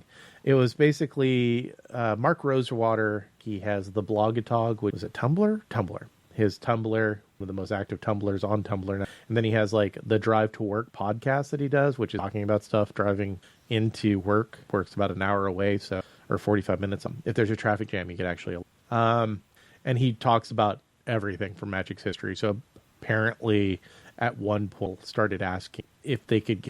Yeah. So apparently, this is not just one person, more than one person over there. He says he gets about one really well worded or letter a year asking, seriously proposing that remove black from the game. It basically comes down to too scary and too evil. Alrighty. That's definitely, I respect the article for the simple fact of it's clickbait, but not clickbait. And it absolutely does nothing, but it's kind of an entertaining read. I'll give them props. MTG Rocks does these articles. Well, they'll be like, people are asking for this, and it'll be blown way the hell out of proportion. But then there'll be other ones that come out and they'll be very well written. So kind of like it's not clickbaity in the sense of shitty bits, but they do have a tendency, but usually they don't. Usually if, okay, so like this one article, this one got me. MTG Commander card sees an obscene 1,000% increase. It's like, oh, okay. It was a card that did actually go up. It was $1 and it went up to 10. So it's accurate. It was accurate. But that one's clickbait. Hey, remember, I have my Magic card that's worth $25 in the open market. Right. But and it's double. Whoever had it, double sleeve. Interesting. But yeah, so it's one of those things where it makes you click, and it's like, oh, what is it? And you go and look, and I was a little happy because I own a copy of this card. So the fact that it went up times 10, pretty damn nice. I'm cool with that. But nice. It was a little bit clickbaity. It made you want to click it, but it wasn't. It actually did have the information that the clickbait offered.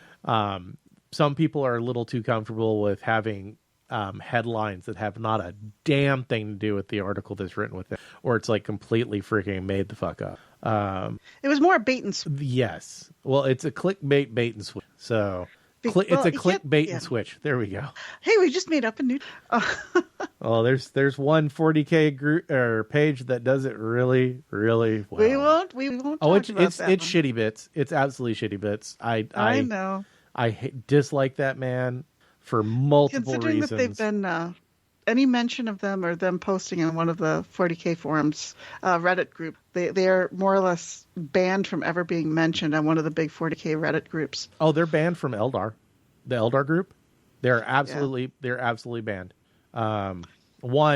Usually people are smarter than to quote them for anything. But yeah, we have removed stuff because that mentions that or tries to use that as an actual... when you've annoyed an entire subreddit, like one of the big subreddit. No, we've got 14,000 members in Eldar, and I know we are not the only race or faction group that has the same stipulation. Like I know other ones do, because a couple of our moderators are admins for these other groups too, and basically the rules same way across the board. Like it's not just Reddit, and it's not been Reddit was one of the most recent big name ones, but it's been around for a while. He's basically honestly, it wasn't even the click bait and switch articles that he does really bothered me. It's how he handles the public. Like he used somebody's artwork one time, and they originally sent him a nice email being like, "Hey, I really don't want to be associated with your webpage or your website, please." And basically, he told them tough shit. And it literally took the entire community, once again, blasting into him for him to finally... And that was like the straw that broke the camel's back when it came to my feelings on it. I didn't like his website and how he did stuff. And the fact that, heaven forbid, you go to his website on mobile, you cannot read any of the articles because you are absolutely blasted by ads. Like, don't get me wrong, MTG rocks. They put a good amount of ads on their stuff too. But you want a hint on your mobile side of things like that? If it's in your browser, look up in the address line and see if they have the little like open book symbol, and go into reading mode, and it strips out everything. Well, I just don't go. Well, I'm just talking about any of the websites too that tend to be less than friendly when it comes to ad placement, and then on mobile. See if you can go into the reader mode, and it just strips all that away. There's your hint for the... Hey, that's a good hint for everyone. As we try to wrap it up. Yeah, because I was actually going to end this and then do a hot take. Oh, so yeah, we're going to wrap this up now, and we will talk to you guys later. Remember, this is number 1 of 21, and this boat a-going. Bye. Oh, Larry, what does the dragon say? Roar.